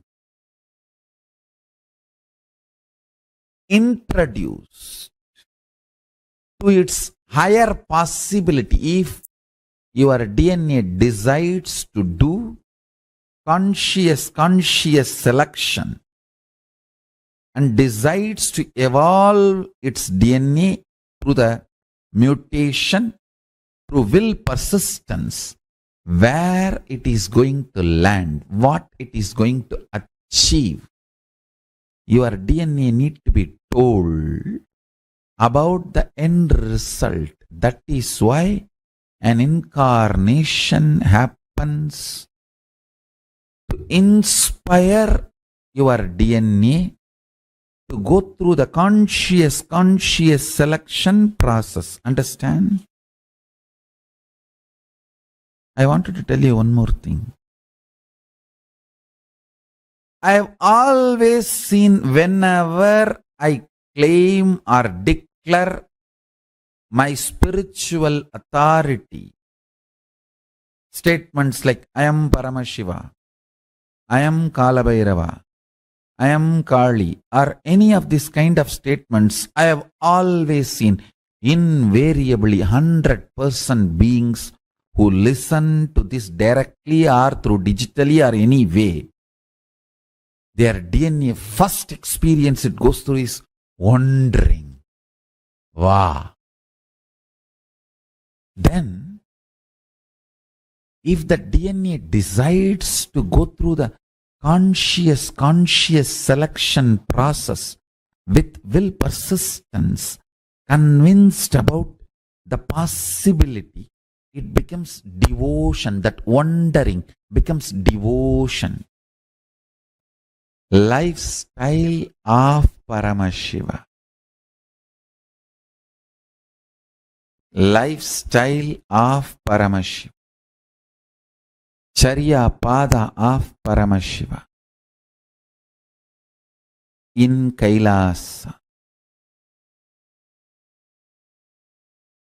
Kailasa provides you the right ambience, knowledge, support system. Kailasa is nothing but a beautiful spiritual enlightenment ecosystem, support system for you to have conscious selection as your DNA mutation process and through will persistence achieving superconscious breakthrough. Your body, mind, muscle memory, biomemory, DNA, everything gets integrated to manifest the state, space, powers, being and superconsciousness of Paramashiva.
So beautifully, Swamiji revealed to us the various different methodologies, techniques for having this will persistence.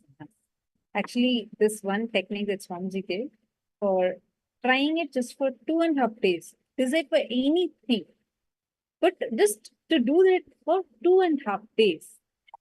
Each of these techniques are extremely powerful. And you will see when you decide like that, the real breakthroughs will start happening to you. Okay, I do see no question from Marlita. Sorry, I'm just seeing your question now. Marlita Sege has posted. So, Ma, if I understand the process correctly, once we identify and cross out all the will arrogance, then the only thing we need to focus on is will persistence and discarding the will arrogance that keeps showing up. And we do not need to reinvestigate the will arrogance again, but instead the will persistence itself will dissolve the will arrogance. Is that right? You only need to dissolve the pain of failures, the powerlessness that you're carrying inside of you, which is making you feel like this is the way how things will function. And this is how you are functioning.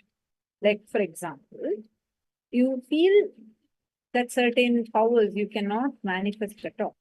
It's because of the omniscience you're carrying inside of you and the perceptions you're carrying inside of you. Are you understanding? And where is that coming from? From the past failures. Can I request all the participants to please come and settle down in front of the cameras? It's a very important session. Do not miss out. The will persistence in you can make you achieve anything. Anything, literally anything in your life can be achieved through will persistence. Nityanandam, Vishwanathanaya, Taigzang, all the participants here, please can you all come and settle down in front of the cameras?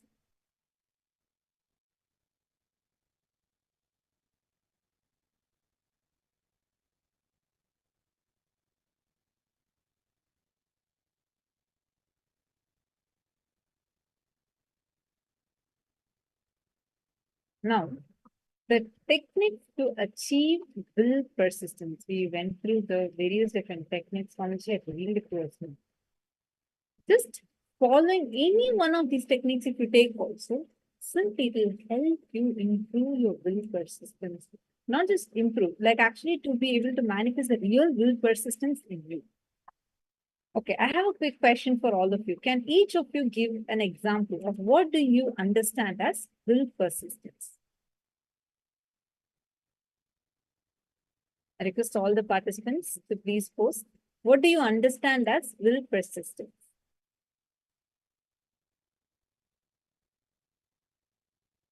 All the participants that are here sitting with us right now, can I request every participant to please post now? What is will persistence according to you? How do you understand it?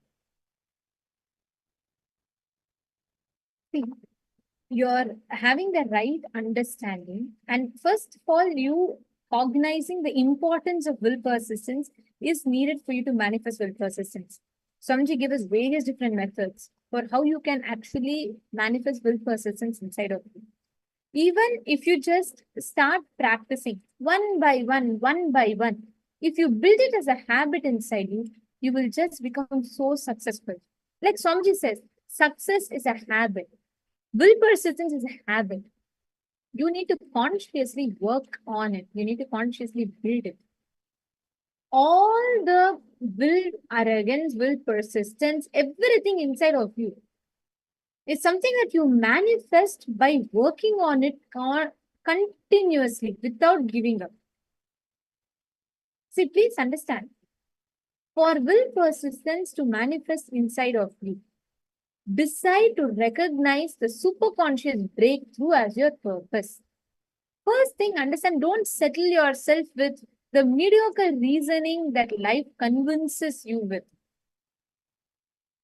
Continuously listen to the thought currents and ideas about integrity. You will understand you are given will persistence by Paramashiva and you decide not to believe your will persistence. Because if you know you have will persistence, you can change. You have the responsibility to change. The problem is, fundamental problem is we do not want to change. We cannot say, oh God, I can change it. That's all. Is it so simple? No, something doesn't seem right. We all carry this inside of us, where constantly we are so convinced with blaming something or someone for our failure, and that is okay for us.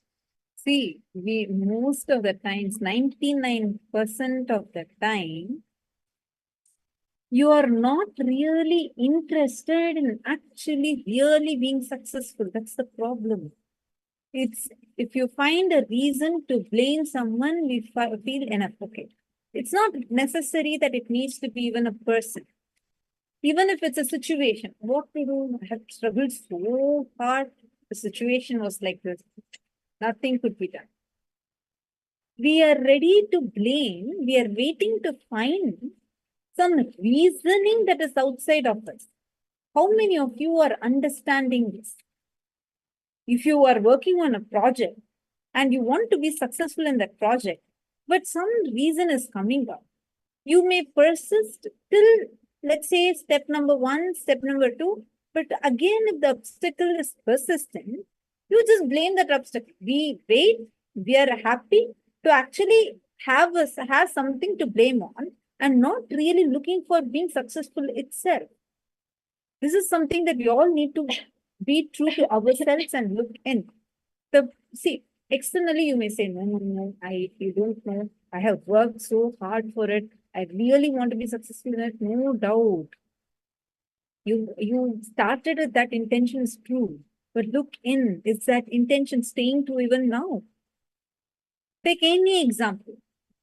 Are we having the will persistence and persisting with the will persistence towards that? Or are we taking up something and then trying it, then you find somebody conspired against you? That's all. Over. Finish up with that. Like the best example is how the will persistence Swamiji has.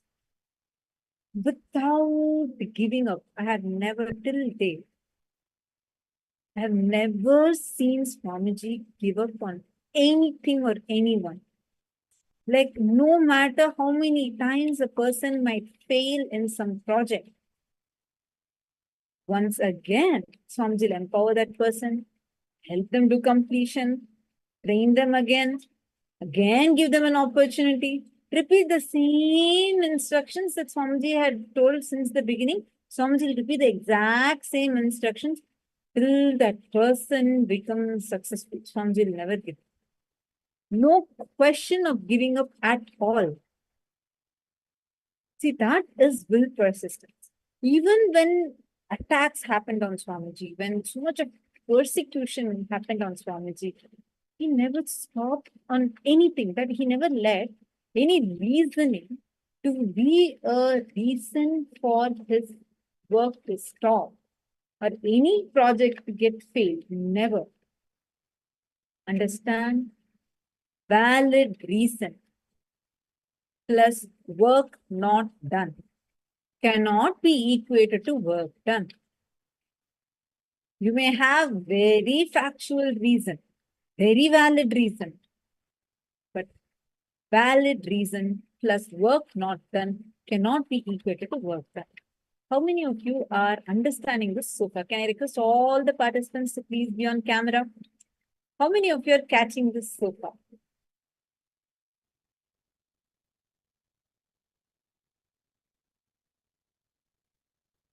Come on, Ma Amrita Vandini, Ma Anandeshwari, Ma Basti Navildas, Ma Kalahantrikananda, Ma Kareen. I request all of you to please come on camera.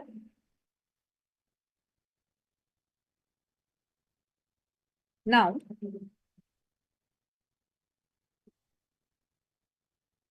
just sit and decide to get integrity inside of you. Integrity not just limited to your words, but to the very thought current you're carrying for whatever you feel as a purpose of your life. Sit now. Take a strong declaration I am deciding. I'll maintain my word as my life. The words I cherish, I express to others, or the words I cherish. Now, this is for the future. Now, there is past decalcification that needs to be done. That can be done only by you remembering all the lies that you have uttered, which you're able to remember knowingly or unknowingly, consciously. Sometimes you may not have had an intention to lie, but you might have casually given a word, even though you know you may not be able to fulfill it. All those sit now and please spend them. Request all the participants to do both the steps now. Please start.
Nityanandam. Now, I hope all of you have finished doing this completion process. If you have finished doing this process, can I request all of you to please post yes in the chat? Take a moment and please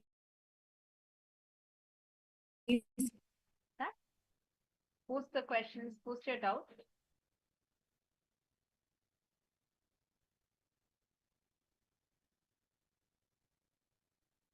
Are all of you understanding this so far? Anyone has any questions in the process? See, when you do this powerful completion with your will, all the failure pains you're having, all past incompletions, the heaviness you carry inside of you, the moment you start completing with that, simply the will persistence in you starts manifesting. All right. Now let's enter into a very important section now, where Swamiji is going to be revealing to us about life is neither predestined, meaning we usually think, okay, everything that's happening in my life, this is what God has written, this is my fate, this is what my life's destiny. Life is not predestined. Sometimes when things are happening as we want, we think life is free will. Life is not completely free will. Life is neither fully predestined nor free will.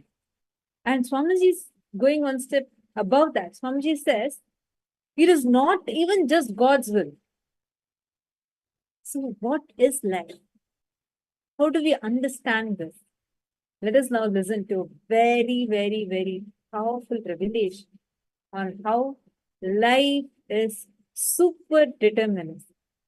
Listen to this intensely, and if you have any questions regarding this, feel free to post it, make a note of it, or you can just post it in the chat, and we will answer your questions as soon as the session is. So let's now listen to the revelation from Swamiji.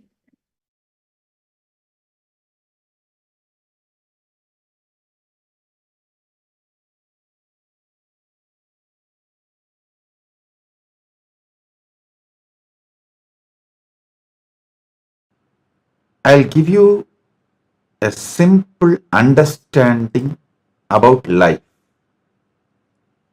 Continuously, all over the world, in almost all religions, all philosophies, this one question: is everything happening is predestined, or everything happening is out of free will? This question, all philosophies try to analyze this question, whether it is Hinduism and different branches of Hinduism,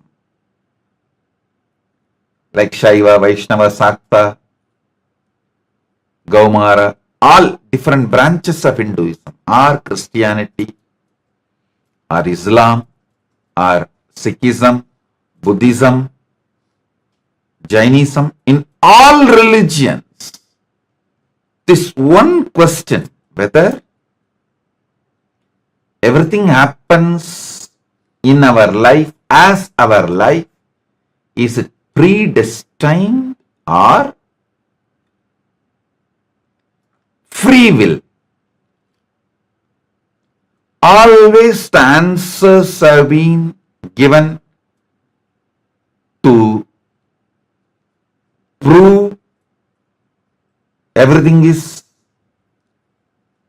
predestined or everything is out of our free will. Science tries to show everything is out of our free will. All religions try to show everything is predestined or God's will. The three different answers, predestined, individual freedom, our free will, or God's will, the word God's will does not have a clear definition or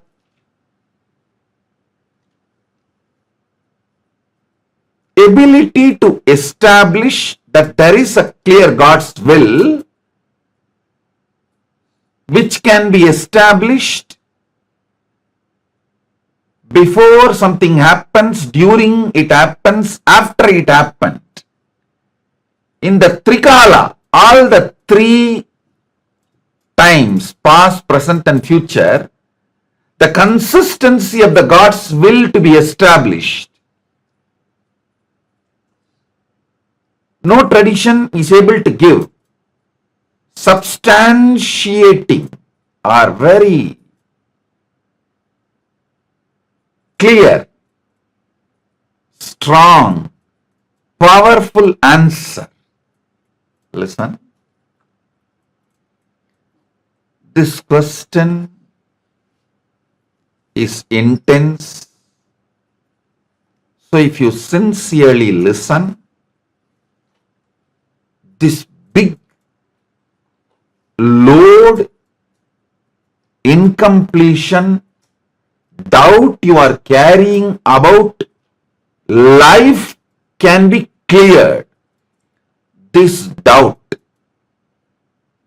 is everything happening in my life predestined or God's will or my free will?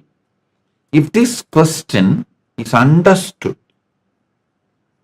if this doubt is cleared, all your self-doubt will be destroyed. Literally 99% of your problems will be solved.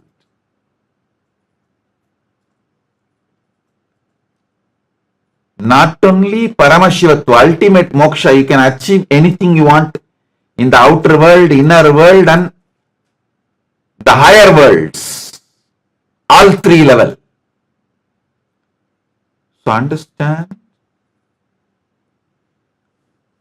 the exact truth, ultimate truth I am revealing. Your life, what is happening inside you, outside you, for you, by you, all this is neither predestined nor free will, nor your free will or God's will. Please understand, it is not predestined. It is not your free will. It is not God's will. Let me make it very clear. There is something called super-determinism. Influence now. Influence the present moment. Be powerful over the present moment. Understand? Live in the present moment is not a complete truth. Have power over the present moment is the complete truth. The power of now is having power over now. Listen. Understand how you feel about you now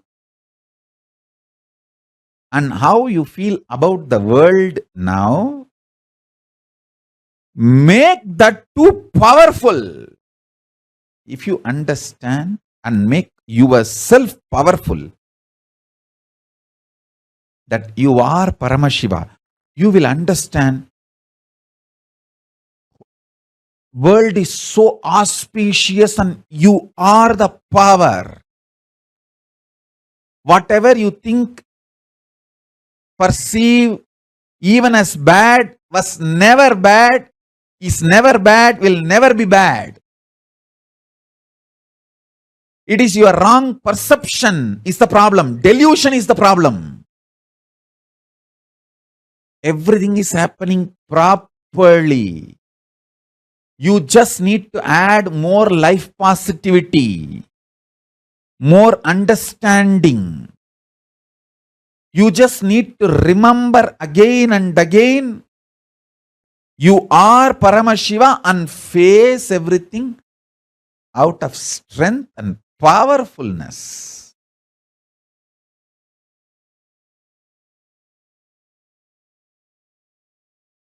Now, the next truth. Listen.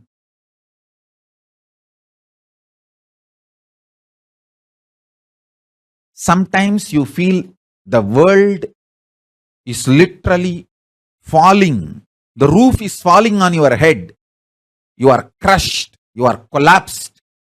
The world is just, sky is falling over your head. That is what is reality, and you perceive that as a reality about world, and that reality, that perception about the reality collapses your perception about yourself, and you collapse. That is what you call everything is determined, fate, nothing can be done. Sometimes you feel, wow, what I want is happening. So your perception about the world is what I want is happening. And the reality, what I want is happening. Oh, then everything is free will. We have full freedom. Listen, both are of understanding. Determination or free will, both are of understanding. Sometimes when things happen as you want, you feel, oh, life is free will. Sometimes when you feel things are not happening as you want and the roof is collapsing, crashing on your head, and you feel everything is predetermined. Now understand this truth. I'll give you one more example. If you are standing with both the legs, that's the way you experience reality. You raise one leg, that is your freedom. After that, you cannot raise the other leg also. That is determination. So understand, the choices you already made are binding your future freedom possibilities. The choices you already made are binding your future possibilities. This is when you feel whether life is free will or predetermined. When you perceive the happenings of your life is against your will and collapse inside you, the way you perceive the world very negatively, and collapse your own identity about you and lose trust on you. When this happens, whether you made earlier some choices or not, you will feel bound. You will feel life is predetermined. There is no free will. Life is unfair, injustice, adharma. It is all just might is right. People who have power, they grab everything. Nothing is right. It's all chaos. There is no order. And at some moment, when things happen as you want in the outer world, and your perception about the world is little better, you feel, the free will is life. There is a possibility. I can recreate, rebuild. Life has some hope. But please understand, both are of truth. Why even the idea of free will is of truth? Because you feel relieved, hope because of outer world happening. But the real truth is, if you decide to cognize the truth, you are Paramashiva, Paramatma, ultimate powerfulness, subjectively about you. From that subjective truth, if you understand your perception about the world and impact the world, that is called super-determinism. Understand? Whether life is predetermined or free will, the super-determinism is the truth. Answer for the question whether life is free will or predetermined is life is super-determinism. Neither predetermined nor free will. It is super-determinism. Understand? Empowering yourself with the truth, reality. You are Paramashiva. You are the ultimate Paramatma. And from that truth, reality, making your perception about life, and with that strength of your subjective truth about yourself and your subjective experience about the world, impacting the world, the reality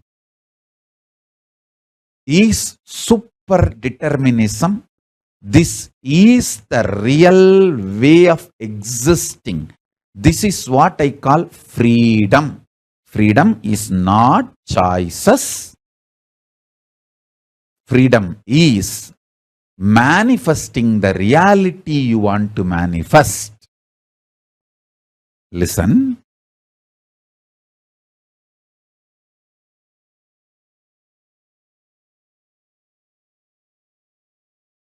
When you subjectively decide to cognize the truth, you are Paramashiva, you will see that super power of coincidence place in your life.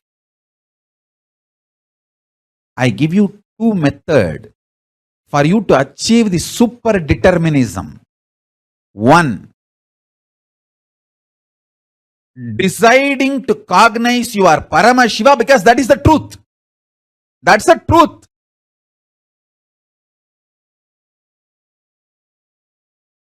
And face your inner space, your perception about life and the life reality itself. With this truth, I am Paramashiva. This is what is having power over now. Life, reality. That's first. Second, always tell everything to your Atmamurti. You can pray, you can cry, you can express your frustration, you can express your joy, you can express your gratitude, you can even fight. Do everything with your Atmalinga and Atmamurti. Everything. Continuously talking to your Atmalinga and Atmamurti will give you the power to manifest what you want. Shakti. And Buddhi to change wherever you need to change. Above all, Bhakti, the romantic existence with cosmos. You will get all three. Constantly talk to Atmalinga and Atmamurti. Listen. Take these two as the method to achieve super-determinism. One,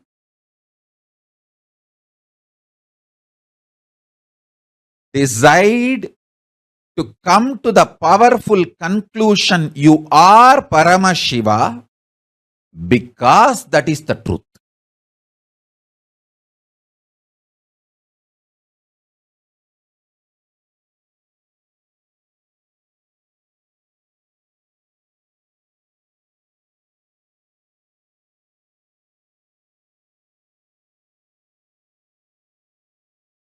Om Paramashivoham.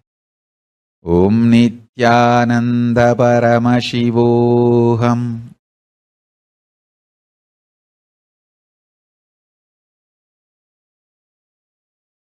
Second, continuously talk to Atmalinga or Atmamurti. You can offer your prayers. You can talk even casual things. You can express your love, gratitude, even anger. You can fight. You can express your frustration. You can do anything you want.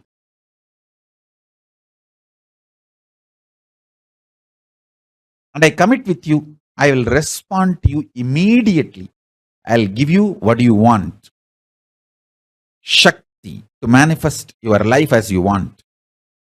Buddhi, intelligence to alter. If at all you need to alter somewhere your wants for your greater, better, complete life.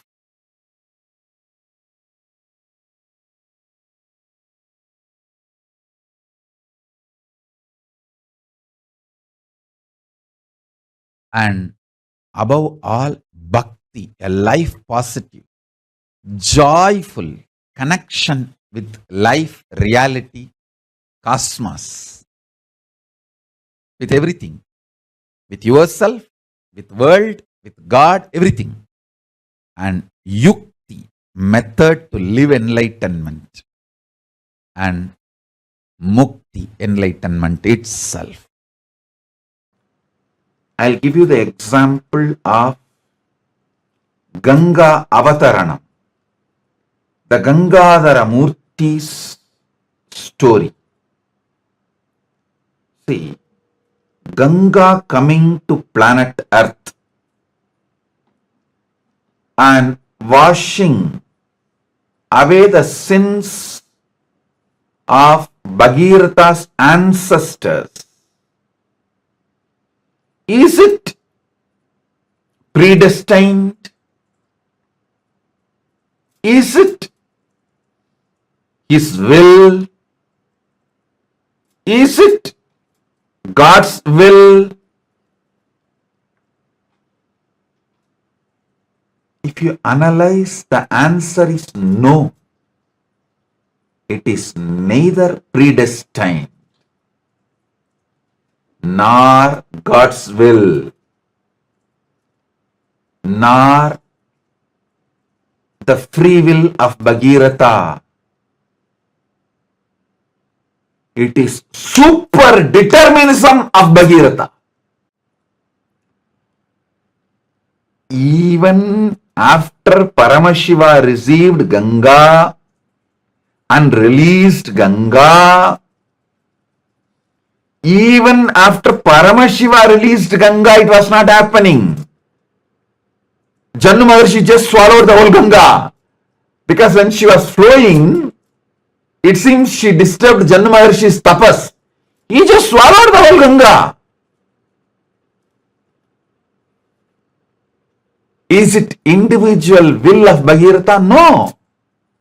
Because he needed to do tapas to Brahma and receive his blessings to release Ganga. Then he needed to do tapas towards Paramashiva to hold Ganga on his head. Then he need to again do tapas to Paramashiva to release Ganga in a controlled way. The first dam built for a river is Shiva Jata. Shiva Jata is the first dam for river.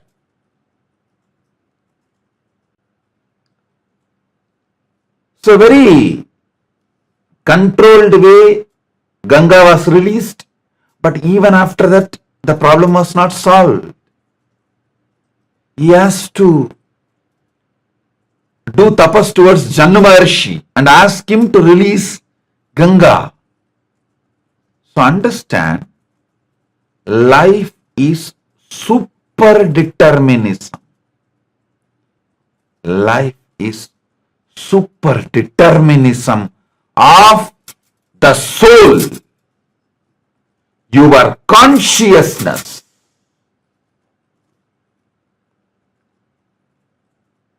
Life is super-determinism of your consciousness.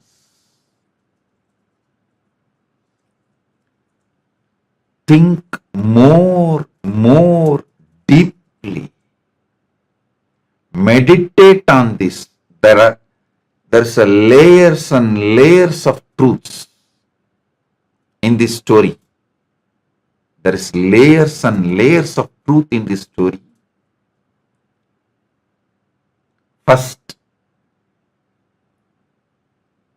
Bhagirath decides to bring Ganga to liberate his forefathers from their karmas, sins, and give them moksha. Then, he doing tapas towards Brahma, Brahma releasing Ganga. Even after Ganga was released, she was rushing with such high energy and speed. All the vertical zones on her way from Brahmaloka. When she was coming, she was literally destroying all the vertical zones. So all the gods got terrorized. That whole Samasta Srishti, the whole creation may be destroyed. The Mahapralaya may happen if Ganga lands from Satyaloka through all the vertical time zones, from Satyaloka to Tapoloka and all the vertical time zones. The frightened, terrorized Bhagiratha again starts tapas towards Paramashiva. And Paramashiva says, okay, all right. He receives the Ganga on his jata. That's a Gangadhara Murti. But then Ganga is stuck in his jata. Bhagirath needs Ganga to come to planet Earth so the ancestors of Bhagirath are liberated.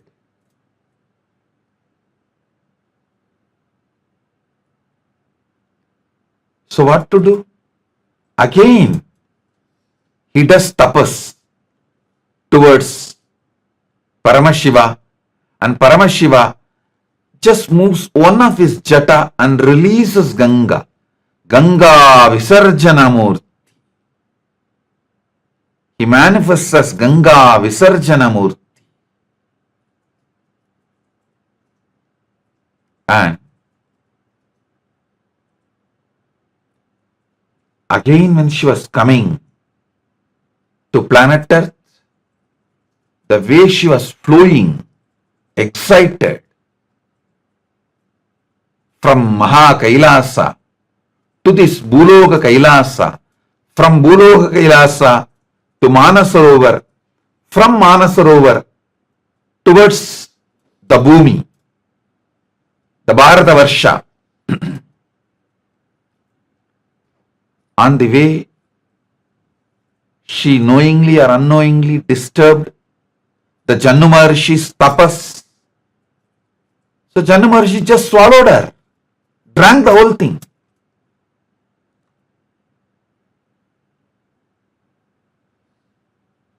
Now again,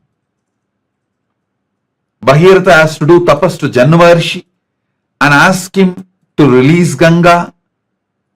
He releases Ganga through his ears.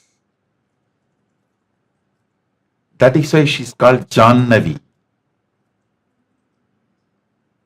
Because She was born out of Jannu Maharshi. She is called Jannavi. So now,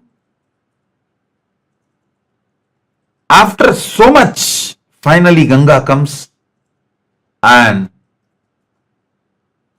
washes away the ashes of Bhagirath's ancestors and liberates all of them from their sins and gives them moksha. That is why Ganga has a name Mokshadayini. In this whole story, I should not say story, it's a history of Ganga. Not story, history of Ganga.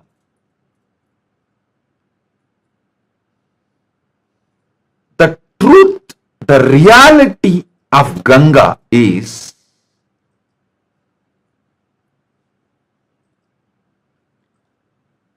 she did not happen because of destined, the predestination. No, she did not happen because of God's will. No. Brahma sent her from his Kamantalu. But that is not enough.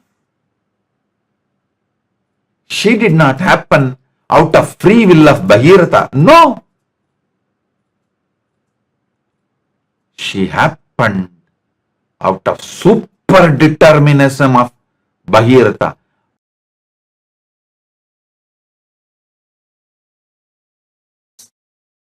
The true experience is when you decide you are Paramashiva, you get power over the now, present. The power over the present gives you the liberation from all these four different theories, theologies, philosophies, rational arguments, ideas, concepts. You experience tremendous powerfulness subjectively. Because of that powerfulness subjectively, the state of Paramashiva, that's what I call state of Paramashiva. Your subjective experience about the object also powerfulness, Parameshwara. Understand? I want to express these three words. Your subjective experience of your subject, your subjective experience of the object, and the object, reality as it is. Understand these three words. Your subjective experience of your subject, yourself, your subjective experience of the object, world, and the world, the object itself. In these three, if you empower the subjective experience of your subject with truth, that truth makes your subjective experience of the object also powerful. When this two component of you becomes powerful, it impacts the object and makes what you want to manifest as life. This is the experiential reality of super-determinism. Everything else is a delusion, false. You cheating yourself, you deluding yourself with any kind of argument. No, what Swamiji says is the ultimate truth, but not for me now. Even that. Whether you are ready to understand or not, sun is going to shine and wind is going to blow. Everything is going to happen as it is. Super-determinism means empowering your subjective experience about you, your subject, with the truth you are Paramashiva. Paramashivatvamasi. You are Paramashiva. Empower your innermost subjective experience about yourself consciously. You are Paramashiva because that is the truth. And from that powerfulness, analyzing your subjective experience about the object, world, understanding everything happened in your life is just to trigger this enlightenment in you, trigger this awakening in you. Even the grahas, there is no graha, bad graha. There is no time, bad time. Only to remind you about your great truth, the grahas act. When you don't want to be reminded to live the higher reality, then no other way, the grahas has to make you understand. All grahas focus on awakening you. They are all working sincerely for your inner awakening. Understand? Listen. Now listen to the next truth.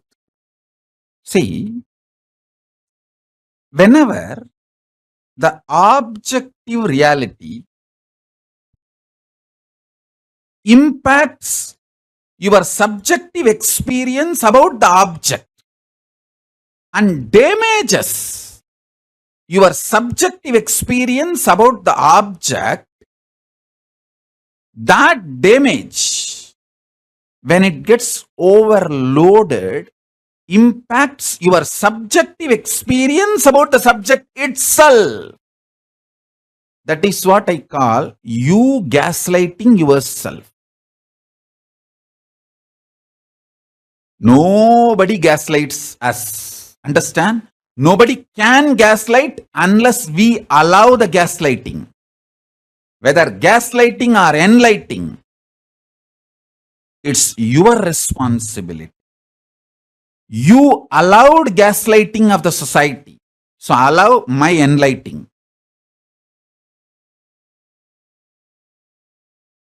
Stop allowing the society's gaslighting, allow my enlightening. So listen carefully.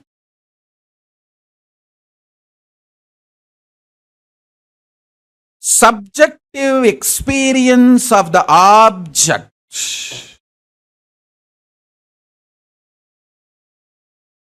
should be impacted, impressed by the truth of the subjective experience you are Paramashiva, not by the objective reality so-called this world and your equations with this world. You always have wrong equation with this world. Always you feel injustice is done to you. Somehow that becomes default cognition. When you allow that pattern to get rooted in you, you damage your inner space, the subjective experience of the objective reality world. When you damage your inner space, that damage impacts your experience about your self. This is what I call powerlessness. Understand?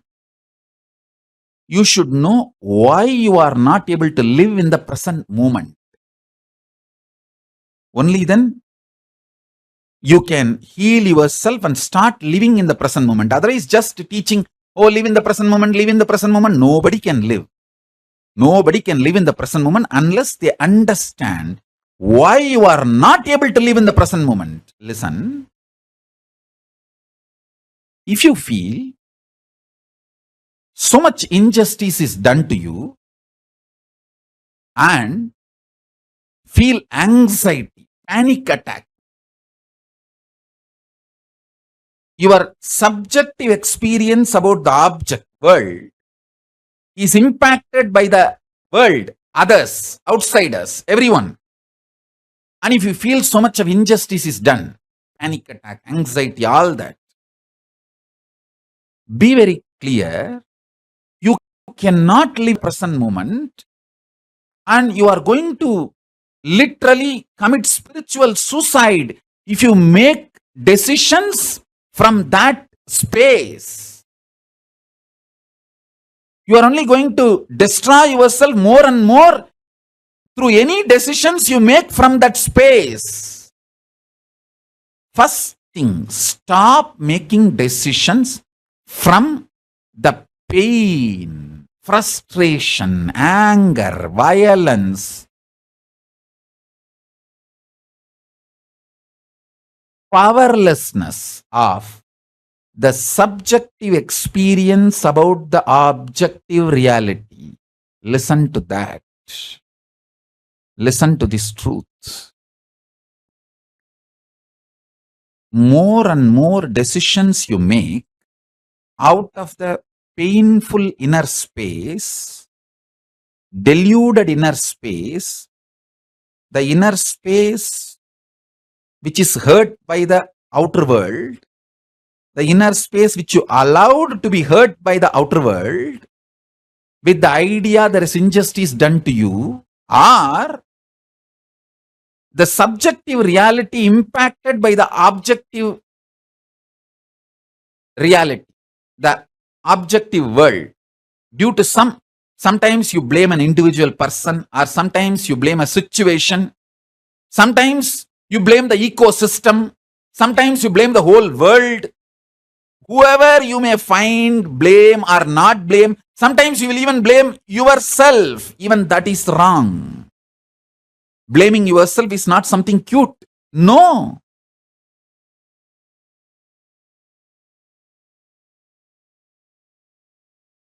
Don't say, oh, I am suffering so much. How can I be Paramashiva?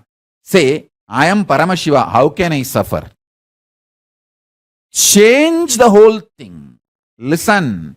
Don't say, I am suffering so much. How can I be Paramashiva? No. Say, I am Paramashiva. That is the truth. How can I suffer? Let truth empower your experience about you and empower your experience about the object. Let the truth empower the subject's experience about subject, subject's experience about object, and object itself, all three. This is what I call super-determinism. There's a beautiful verse. The Guru's feet is Samsaya Rakshasa Nasa Mahastram. Samsaya, doubt, is described, equated as a Rakshasa, demon, devil, Satan. Samsaya Rakshasa Nasa Mahastram. Samsaya is Rakshasa. It starts as a doubt, evolves as a hatred, ripes as denial. You suffer with 4 levels of doubts. SDHD, self-doubt, self-hatred, self-denial. LDHD, life-doubt, life-hatred, life-denial. GDHD, God doubt, God hatred, God denial. And one more GDHD, Guru doubt, Guru hatred, Guru denial. These four Rakshasas, SDHD, LDHD, GDHD and GDHD2, all these four can be destroyed with this one understanding, one cognition. Sit, even if it takes half an hour, contemplate.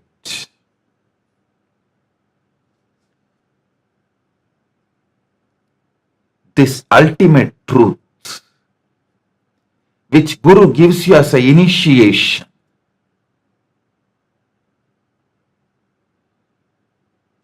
I am giving you this truth as initiation in the core foundation of the existence. You, your free will, individual soul, Jiva, God, the Ishvara, Shiva Sankalpa, and Jagat, the natural law of the universe, Jagat, all the three are established, rooted, centered in the same source of the existence. All these three are one and the same in the core. Cognize this, and from that cognition, manifest yourself. That is called super-determinism. In that super-determinism, all the three, individual will,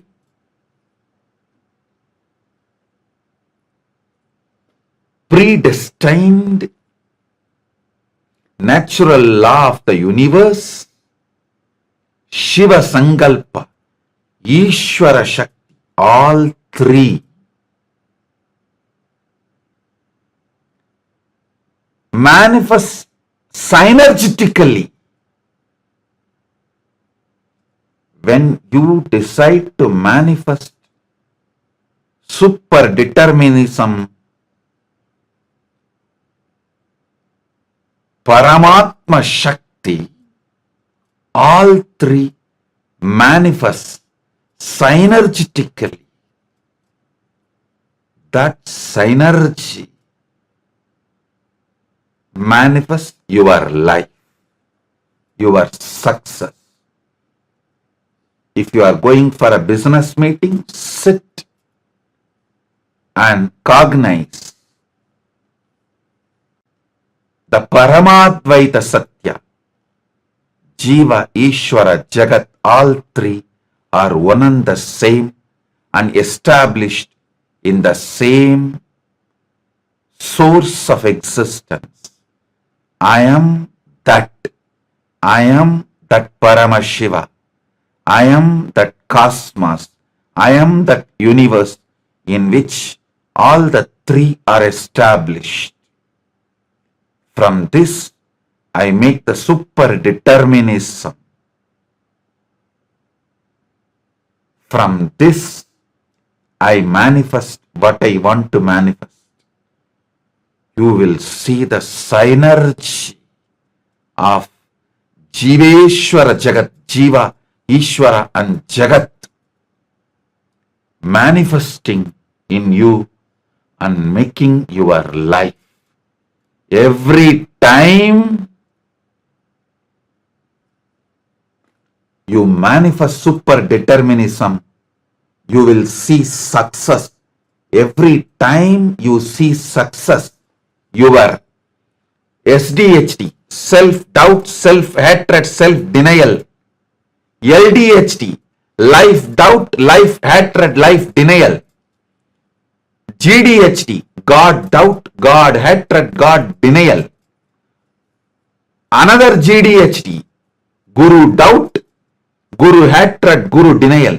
All these four gets burnt away. All these four loses its power over you, its grip over you. Samsaya Rakshasa gets destroyed. Samsaya Rakshasa loses its grip over you. Again and again and again, bring the super-determinism. Listen, Bhagirath did not manifest super-determinism in the first effort of his tapas towards Brahma itself. He tried, he manifested one level. Then he tried with Shiva, he manifested next level. Then again he tried towards Shiva and manifested next level. Then again he tried with Janu Maharshi and manifested next level.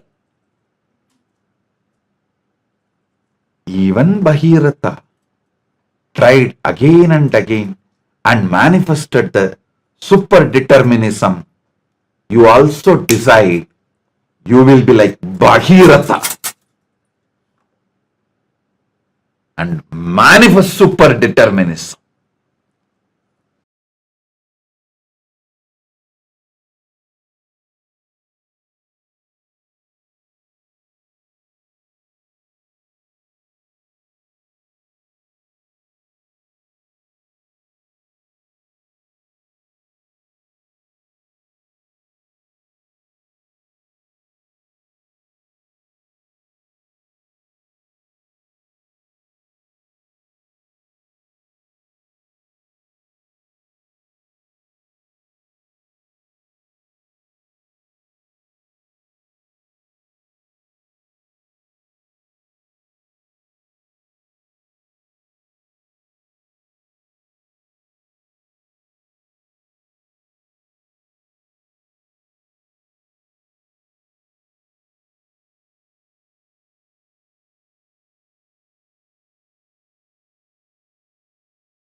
super-determinism.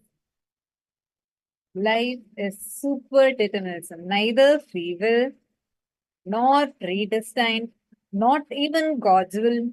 Above all of that, super-determinism. And what a powerful way Swamiji revealed this to us using this very, very, very powerful history of Bhagirath. Actually, can I request every one of you to share what you understood as superdeterminism? Because if you understand the science of life, you know what exactly superdeterminism, you will never ever again have anything that will fail you in life. No situation, no adverse situation in life will be able to push you back to indecisiveness. Swamiji has revealed such a powerful science. Can I request every one of you to please share? And this is one of the most practical aspects that you can bring in every aspect of your life, in your work, in your career, job, or relationships, or education, or family, any aspect of your life, you can bring this in, and you will see how this can help you achieve your goals, really succeed in each of them. So now we are going to be working on this super-determinism. First thing, can I request every participant to please come on camera? Okay, Pavanaya has posted. When our individual will breaks the shackles of a limited identity by operating from the cognition that I am Paramashiva, we experience super-determinism of life. Absolutely. The subjective experience of ourselves being I am Paramashiva, and by centering on that cognition that I am Paramashiva, cognizing the objective reality, and with this powerful cognition, the subjective experience or the subjective reality, and impacting the reality outside and deciding the outcome of that output of that reality that you want to manifest is super-determinism. Like literally, where you decide what you want, not from a limited cognition. Okay, I'm deciding what I want. And if something does not happen, you collapse, you feel like, no, it is not working out. It's just a delusion I'm carrying inside, and you beat yourself up. This is not super-determinism. You having the subjective experience of yourself, the first person in you, in your core, all of us agree, we all feel that I am alive. We all agree to that cognition. All of us have this cognition that I am alive, right? Anything is there or not, we all know I am alive. That much we all agree to. Are we all on the same page? I mean, if you're agreeing or not agreeing, you are still in the same page, because with that reality only we are even existing. Now, in that core of you, where you feel I am alive, I exist, in that core, cognizing yourself as Paramashiva, and when you see yourself as Paramashiva, see, now when you see the world outside you, you see your project, you see your boss, you see your opportunities and your career, your goal that's standing in front of you, in all of these things, you start experiencing deep inside you what you will be thinking inside of you. You will be feeling the cognitions about each of these, whether you relate it with fear, or you relate it with greed, or you relate it with a mixture of fear and greed, or you relate with some past failures. It will definitely have the flavor of what kind of cognitions you carry about you. So that with that only you're operating with the world. But the moment the core cognition in you changes, when you start in your core clearly deciding, I am Paramashiva. From this cognition, I see the world as Paramashiva. And with that, I declare, let this become reality. Simply, Swamiji, make it as reality. This science of super determinism is a very, very powerful one. How many of you are understanding?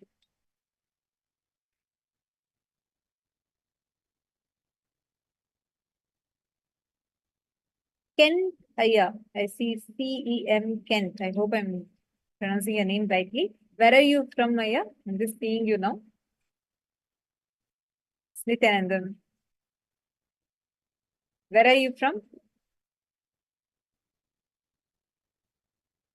Can I request all the participants to please post here in the chat how you are understanding this science, how you are cognizing this science. I request each of you to post it. Only that will help you understand it better. How, see, all this, the science of superdeterminism, right? Many times, normally, when we plan for something in life, when we want to have success in something, we do it in the very rational that we function from is very different. Society guides us as to what is a success, what is failure, and we try sometimes, and when we try and fail it, we decide it's not going to work for us and we give up. Or even our venture into something is based on being sure, like making sure you understand what is, how much are you influencing it, etc. But the science of superdeterminism is different completely. Like Swamiji revealed, this is your ability, your conscious will. It is a consciousness, how much you tune into yourself. Understanding Paramashiva is manifesting through you. That determines the success or failure. I have actually shared this experience multiple times before, but I'd still like to share this. This is like one of the powerful experiences I have had whenever it comes to this one subject of where you cognize, you decide that you are Paramashiva and then making it. So I had my Atmalingam in Cambodia. So this is in 2014. At that time, Swamiji had given, we were the first batch, literally, to receive the Atmalinga. Till then, Atmalinga was not there. I think Swamiji had not started giving the Atmalinga. So we were the first batch to receive it, and it was only a handful of us who got it. So when I finished the program and I came back to Gurukul and like everyone, only a few, like just a small group of kids in the Gurukul also had this Atmalinga. So everyone else that were there were all very fond of the Atmalingas. They were like, oh my God, can I just touch it? And at that time, Swamiji very clearly told, you can have only one Atmalinga. Like if you lose it, you cannot get another one. So because you have only one Atma, you have one consciousness, only one Atmalinga you can have. So you can't say, okay, I'll have one and I'll have one more for stock. No. So we had one Atmalinga, and after I came to Gurukul, like everyone were also fond of it, and I always carried it with me. So one day, this was in 2015, 2014, December, the program got over, and this was in 2015, like in Shivaratri time. So it was in February, March, that period. So it was just like 1 or 2 months after I got my Atmalinga. And a lot of devotees were also really waiting for an opportunity to get their Atmalingas. And it was like a very big thing, right? Like, so people were also wanting to have it. That particular day, morning satsang, Swamiji had told one thing. Swamiji said, if you want anything to manifest, anytime, anything to happen, if you just say, even mechanically tell that I am Mahadeva, then if I am Mahadeva, let this happen, then it will happen. So this clicked with me so much. Like basically you should declare that if I am Paramashiva, like I am Paramashiva, so let this happen as a reality. And just to fulfill your declaration and to show to you, yes, you are really Paramashiva, Paramashiva will manifest and he will make it happen into reality. So this cognition clicked with me so well. Like morning onwards, I was just playing with this. Like for every smallest thing, I'll keep declaring, saying, okay, Swamiji has told that you don't even need to believe. Even if if you feel you're someone that you're filled with so much self-doubt, so much self-hatred, so much self-denial, nothing works for you. Even then, you don't even need to believe in this. You just need to mechanically tell it, it'll happen. So I was playing with that cognition and like basically experimenting with it, just saying, declaring, and then making different things happen. So I was happily doing that. And that particular day, since it was Shivaratri, to celebrate the Shivaratri, we had lot of people, like the whole Adinam was just crowded. Thousands and thousands of people from around the world had come to celebrate it with Swamiji. So that day, everywhere it was crowd. And we went to do the Rudrabhishekam, where we have a beautiful healing font in the Adi Kailasa. And Swamiji has created the world's tallest Navapashana Linga, which is 21 feet tall. And it is so powerful. It's like it has such a powerful healing property. Anyone who even bathes in that pond will get healed. And the milk that's poured on that Shivalinga will not get spoiled even for a week. So that's the powerful, like a very, very, very powerful shape practice. And there are 10,008 Shivalingas around. So in one such Shivalinga, we're all sitting, and like each of us will have one linga, and we'll be doing the Abhishekam. At that time, I had taken my Atmalinga and I had kept it along with, my puja set, and I had done the offering. And we offered a lot of flowers. After that, I remembered of cleaning up everything and putting the padakas, the puja kit, everything back into the box. Then we came out of the Vaidya Sarovar, and there was procession that was about to start. So I was standing in the procession, and Swamiji was coming for the procession, and it's like, as I mentioned, it was so crowded. Crowded means like you won't have any gap to move. So many people had come. And one of the Balasans asked me, "Hey, can you show me your Atmalinga before procession starts? I just want to touch it once again." So when I was trying to open my Atmalinga box to show to him, I was shocked. My Atmalinga was missing. We searched everywhere.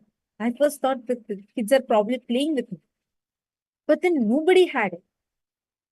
That's when I realized that it was not there with anyone.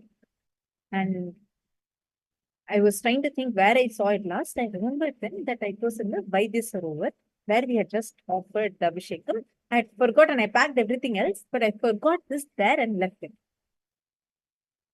So by the time we went to take it, it was already dark, and already some volunteers had come and cleaned up the place completely. So when we went to check, nothing was there. It was too much for me. I had gotten my Atmalinga after as the first batch, and Swamiji had specifically told I cannot lose it. And none of us should lose it because it's very precious. Only one you can have. And here I have lost it. And what is the reason I have left it with the flowers when I did puja? I was like, oh my God, how am I going to get that? We tried asking people. They said, no. Lot of crowd had come. We don't know who would have taken it. It's impossible to go search now.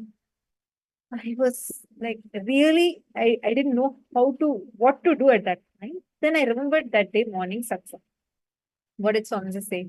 Swamiji told, if you just even mechanically declare that if I am Paramashiva, let this happen, Paramashiva will make it happen. So I just decided, now I held my mala and I just prayed to Swamiji and I declared, if I am Paramashiva and if everyone around me are Paramashiva, let my Atmalinga come back into my Atmalinga box by tomorrow morning, 8 a.m. Indian Standard Time. So I had made such a declaration. So it's around 10 p.m. in the night. I was constantly checking my Atmalinga box. I was thinking, okay, probably it will just materialize and come, or somehow it will manifest. Trying to search, trying to see, trying to do nothing. Night passed. Then the next day morning, 6 a.m. I hope maybe somebody would have come and kept it in my box. Swamiji has told. This declaration Swamiji told. Means it has to happen. It cannot be without happening. 6 a.m., 6:30 a.m. Nothing happened. Not a single, even a signal that my Atmalinga is going to come back to me. I was like really, really, really panicking. 7 a.m., 7:30 a.m. Nothing happened. I had only half an hour left. I was like, really, at that point, I was like, oh my God, it has to happen. I have declared, that I clearly, so specifically declared that by 8 a.m. Indian Standard Time, my Atmalinga should come back to me. And I declared it in front of all my friends. And it's Swamiji has told, so it has to happen. I still remember I was like trying to, I thought, okay, maybe I should take some responsibility for it. So I went around and I tried asking my friends if they're really playing with me. I went and checked their bags. No use. 7:59. 1 minute left, just 1 minute left for 8 a.m. to start. That time we used to have the satsang bell that we go on. So before the satsang starts, there'll be a bell. That bell also started ringing. Sharp 8 a.m. satsang starts. So the bell, 7:59 a.m., bell started ringing. I was like, no way, this cannot be the thing. Swamiji just told I had less than like 1 minute for the declaration time to end. Swamiji, the Atmalinga has to come to me. All of a sudden, someone came from behind and tapped my shoulder. I turned around and looked, and it was, I don't know who she is. She came and she told me, she held out her hand like this, and she told me, show your hand. I showed my hand, and she gave me exactly my Atmalinga in my hand. Time was exactly 8 a.m. Indian Standard Time, as I had declared. It was just too much. And I checked, I took some chandan, kumkum, and I had done some decoration in the previous day. Everything was intact, and I got my Atmalinga back. And I asked her, Ma, how did you know? First of all, like, I don't know who you are. She was one of the devotees, and like one of the volunteers who had come. And how did you know this was my Atmalinga? Because there's so much crowd, and many people had Atmalinga, and I had only told a few of my friends, and nobody went and spoken to her or anything.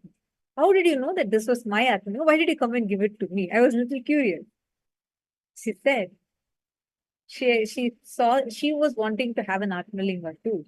So yesterday when she saw the in Vaidyasarovar, when she was cleaning, when she saw the Atmalinga there, she said that I decided that I'm going to have this as my own Atmalinga. I thought this would be a nice gift from Swamiji to me. So I took it and I didn't tell anyone. I kept it in my jewel box and I had it with me. I loved it so much. And exactly in the morning and just a few minutes back, I had a dream. Swamiji appeared in my dream and Swamiji told me to come and give it to you.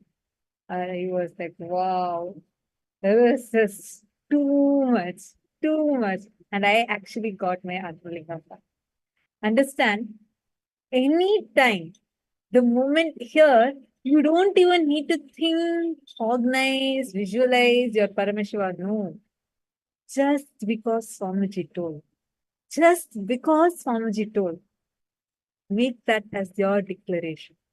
Anything you want in life, anything it can be, even if you feel it's impossible to get out of the situation, all the doors are locked, declare, connect to Swamiji and declare. He will open the roof for you and lift you up. This is one of my favorite. From that time onwards, I've seen this in so many situations. In any time, just connecting to Swamiji and just praying to Swamiji. Literally, Swamiji will move mountains for you. He will change the planetary positions just for you. Actually, this is an experience like tons of us, like so many of us, I'm sure, will have this, because even to understand what Swamiji has given us, this is such a beautiful gift. If you just understand this one truth, and when you know, like Swamiji always tells, if you just connect and if you declare, this is what you want to manifest, and if your conscious will is so strong, literally the cosmos will move everything around to make it manifest for you. Sangeeta has posted, this is goosebumps moment, Ma. And like I see Bhuteshwara also has posted saying, wow. Understand, this for experience will be your experience. In anything you want in life. Like this is one cognition I'm so sure of, because it doesn't need your cooperation. See, most of the times we don't cooperate for things and it doesn't happen. But this one thing, It will happen. It has to happen just to prove to you that you are Paramashiva. He will rush and come to you and he will show to you, hey, you are Paramashiva. You will manifest it. And literally, whatever you want, he will make it happen. Actually, similarly, there's another very powerful experience. See, even if death comes to you, if you just connect to Swamiji, if you just say Swamiji, for Swamiji to take care, literally Swamiji will do it. And what incident I'm going to share with you all is like something that happened. It's too powerful. This happened around 2012 time, right? Swamiji was conducting inner awakening in a place called Kodaikanal in Tamil Nadu, in India. And during inner awakening, if any of you have been in the darshan physically, you guys will know like the whole hall will be like jam packed, and Swamiji will be giving the darshan, and Swamiji will be on the stage, and the support team, like all those will be managing the cameras, everything, they'll be right in front of the stage, right? So literally during the darshan, it is impossible to make a contact with Swamiji, right? Because Swamiji will be like, he will be giving that energy, he'll be landing that energy of Kalabhairava will be landing in Swamiji. And that too, that particular day was a darshan of Kalabhairava, right? And Kalabhairava darshan was happening. And it will be like so powerful, we all know, right? Now we are all at least watching on camera. Imagine sitting at Swamiji's feet, like it's literally, he'll be very, very powerful. So there's Kalabhairava darshan was happening. Swamiji was giving the Kalabhairava darshan, and suddenly the program's coordinator who was sitting and managing the whole thing, one Adinavasi kept calling her on the phone, right? And she was like trying to cut the call because it'll be like loud music and there's a lot of people, darshan is going on, and she was like disconnecting the call continuously. She didn't take it. And that person did not stop, and that Adinavasi, one other Adinavasi, and she was like continuously calling. So finally, she thought maybe it's something emergency. She took the call. The person on the other end says, myself and another Adinavasi, we both were traveling in a bike. And there's been a bike accident. And this person has met with a very, very bad accident. And he's almost dying. It's a very serious accident. He's almost dying. And this person, like, she freaked out. It's not some, it's, it's immediately it needs to be attended. And in front of her, Swamiji is standing and he's giving darshan. It is like, we don't know if we can go and tell, because when Swamiji's Kalavir was landing, it is not very easy, right? Because Swamiji will be having that intense energy of Kalabhairava, and you can't easily make a contact. You can't just like that walk up on the stage. Just to describe how it was, Swamiji as Kalabhairava standing on two padukas filled with nails. It's actually two padukas with sharp nails, fully. And this is the original padukas of Kalabhairava, directly from Madurai temple. And that's the exact padukas Swamiji was standing on. And like Swamiji's skin is actually very, very, very sensitive. But when Kalabhairava lands, Swamiji will be able to stand on that nail padukas. And it's like a totally different state. And altogether. The energy itself will be different. Like there'll be, Swamiji we do not talk to Swamiji during the.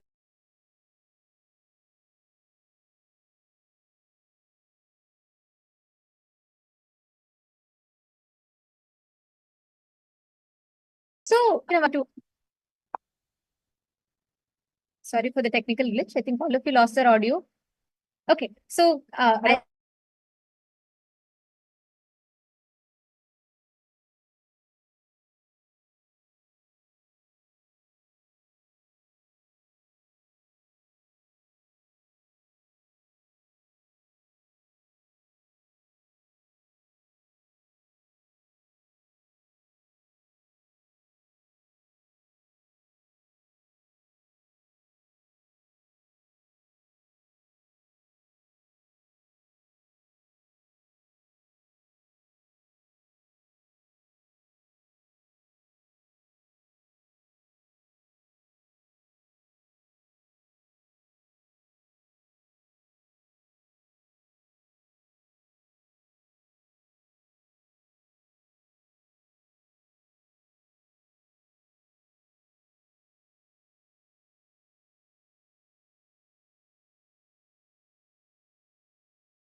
Are you all able to hear us now? I apologize for the technical glitch. For a brief period, I think you all have. Mas Sangeeta is saying technical glitch during climax scene. No. Climax is yet to come. Okay, I'll tell you. See, what happened was, so this Adinavasi, this programs coordinator, she got the call. And that person on the other line is like, Ma, this person met with a very bad bike accident and he's dying, basically. And on one side, Swamiji is giving darshan. We don't know whether we can go and talk. If we go and talk, it's like, will the energy get disturbed? It's like hundreds of lives and Swamiji's, it's like a divine energy, right? We don't know if we can do it like that. On the other side, this Adinavasi is like, he's almost dying. And this Swamiji person is was very like trying to- particular, especially for anybody's healing, not just Adinavasis, but even for any devotee. At And any point in the day, Swamiji will always be like, it should be informed to Swamiji, and Swamiji will heal that person. And here it's a matter of life and death, right?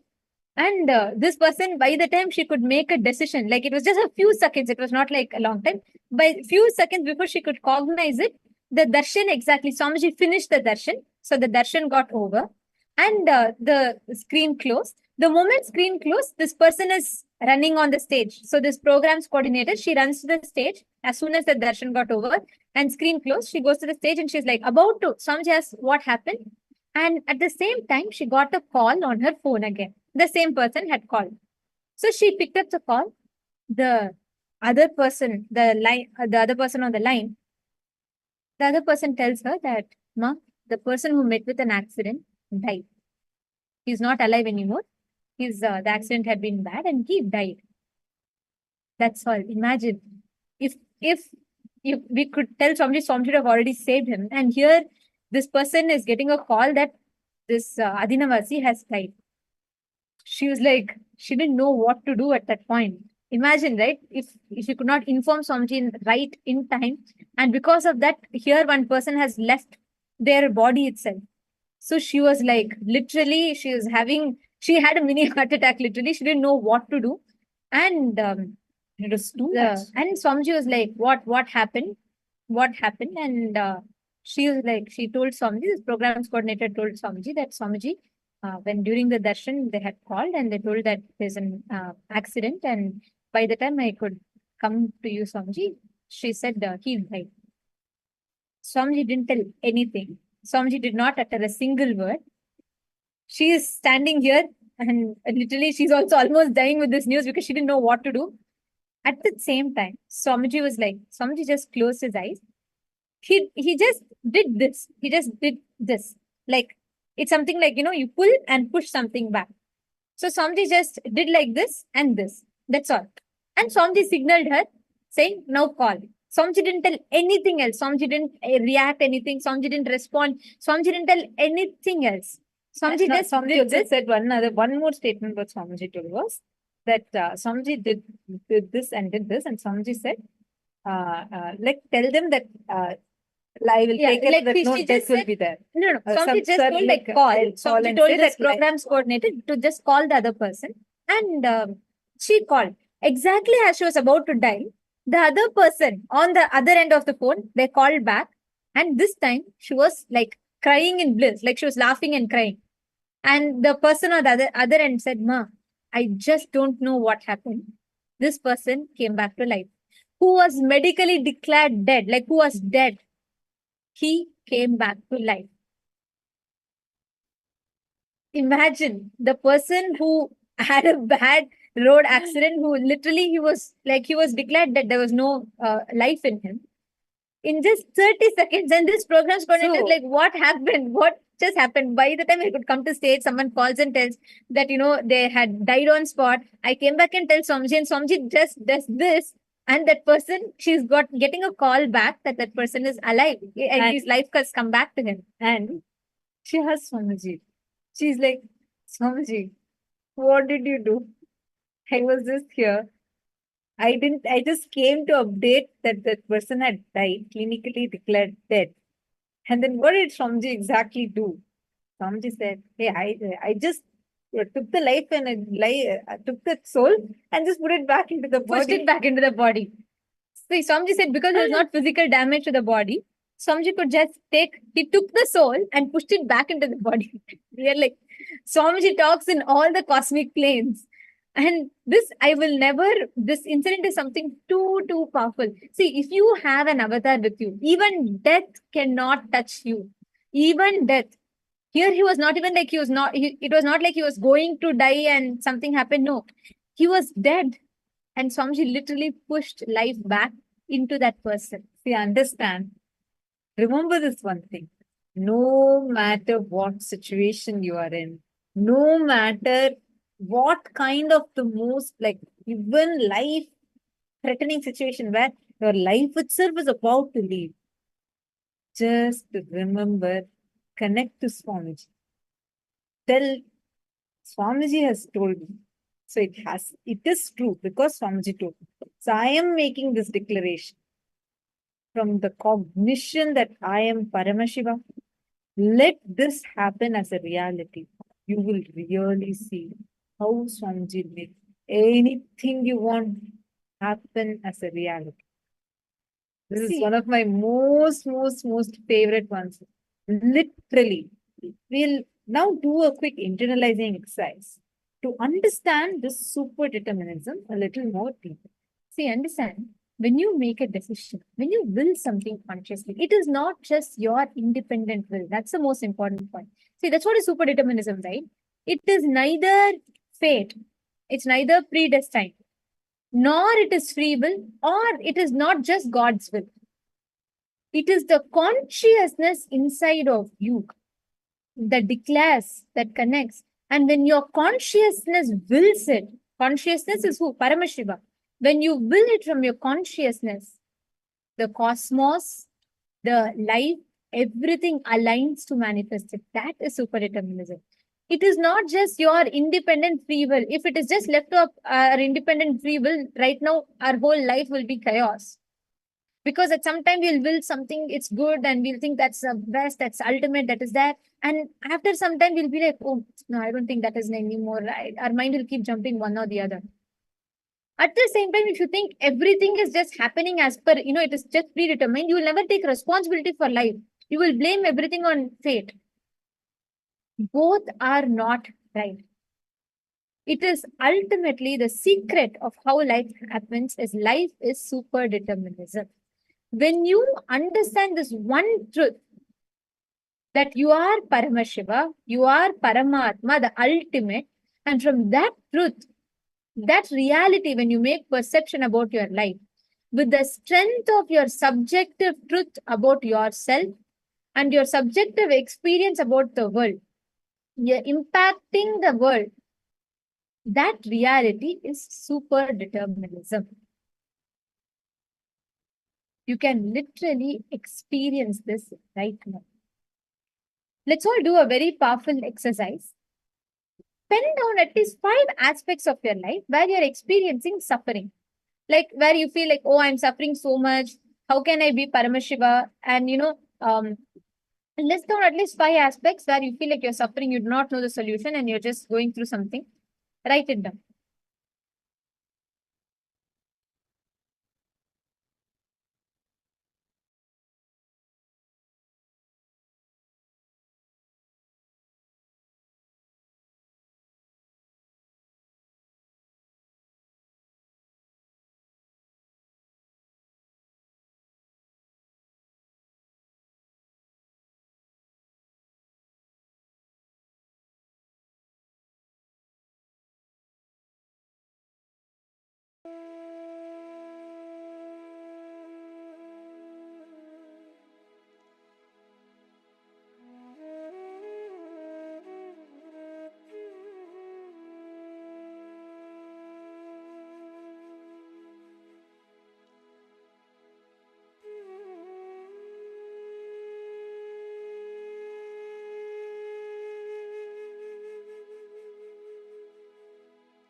Yes.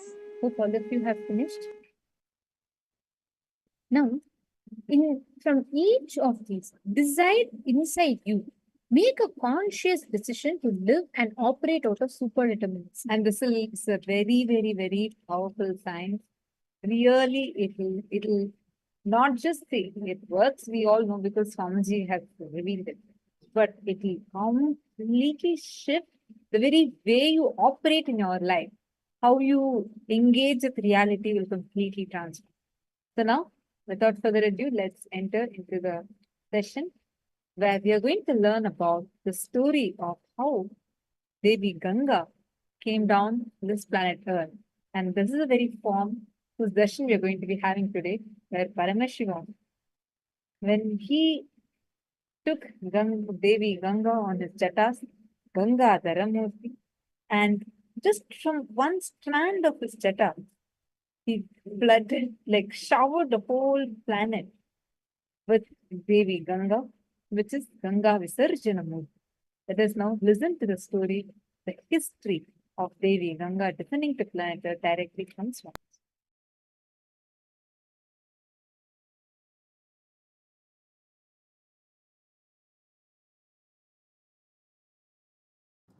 Listen. Sanatana Hindu Dharma is the science of cosmos. Sanatana Hindu Dharma reveals the vertical time zones, higher lokas, all the higher lokas and the beings who are living there, the superconscious beings, and how to connect with them and receive their blessings and support in our life, and how to bring those great gifts from those worlds to this world and make this world a better place. Understand? One king Bhagirath, only one king Bhagirath, he decided he will do tapas and bring Mother Ganga, Ma Ganga, who was living in Brahmaloka, Satyaloka. She was living in Brahma's Kamandalu. Brahma was doing the creation through the Veda mantras and using Ganga from his Kamandalu. That's the way he was doing the creation. He decided he will beg Brahma, all the gods, the beings of the vertical time zone, superconscious beings of the vertical time zone, and he will bring Mother Ganga to planet Earth. See, one king through his tapas brought Mother Ganga to planet Earth, and whole humanity is still enjoying Ganga. Understand? 1/10 of the humanity, 10% of the humanity is directly benefited by Ganga. You may be shocked. Go and study, Google, you will find 10% of the humanity. 1/10 of the humanity is directly benefited by Ma Ganga. All the great gifts given to this planet, rare herbs, many things were brought from the higher worlds, the vertical time zone. Not only they enriched their life, they enriched the planet Earth. So understand, Kriya Pada is the methodology. Kriya Pada gives you the complete science. What is vertical time zones, higher worlds? Who are the super conscious beings living there? And what is their characteristics? And how to connect with them? How to bring them and their blessings, bring them and their blessings to planet Earth. How Ganga happened on the planet Earth? Ganga is considered as a river which is there in the higher lokas.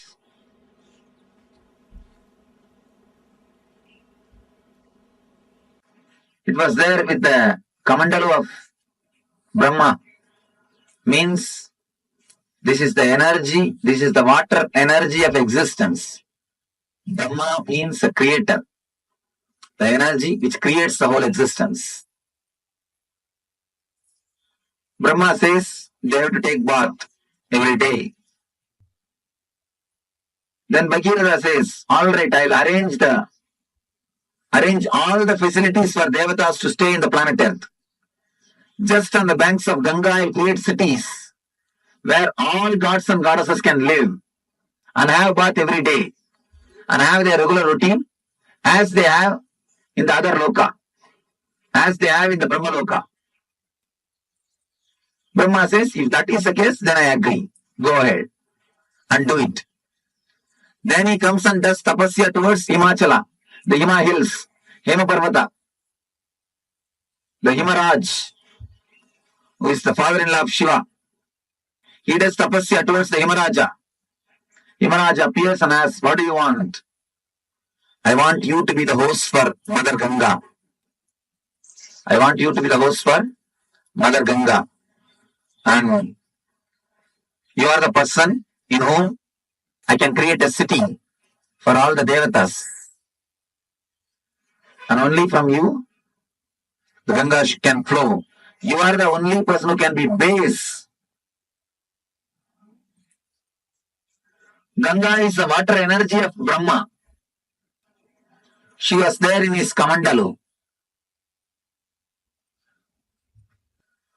I will describe the scene, how the Ganga happened on the planet Earth. First, I'll tell the story. Then, we will see the deeper meaning of that metaphysical story.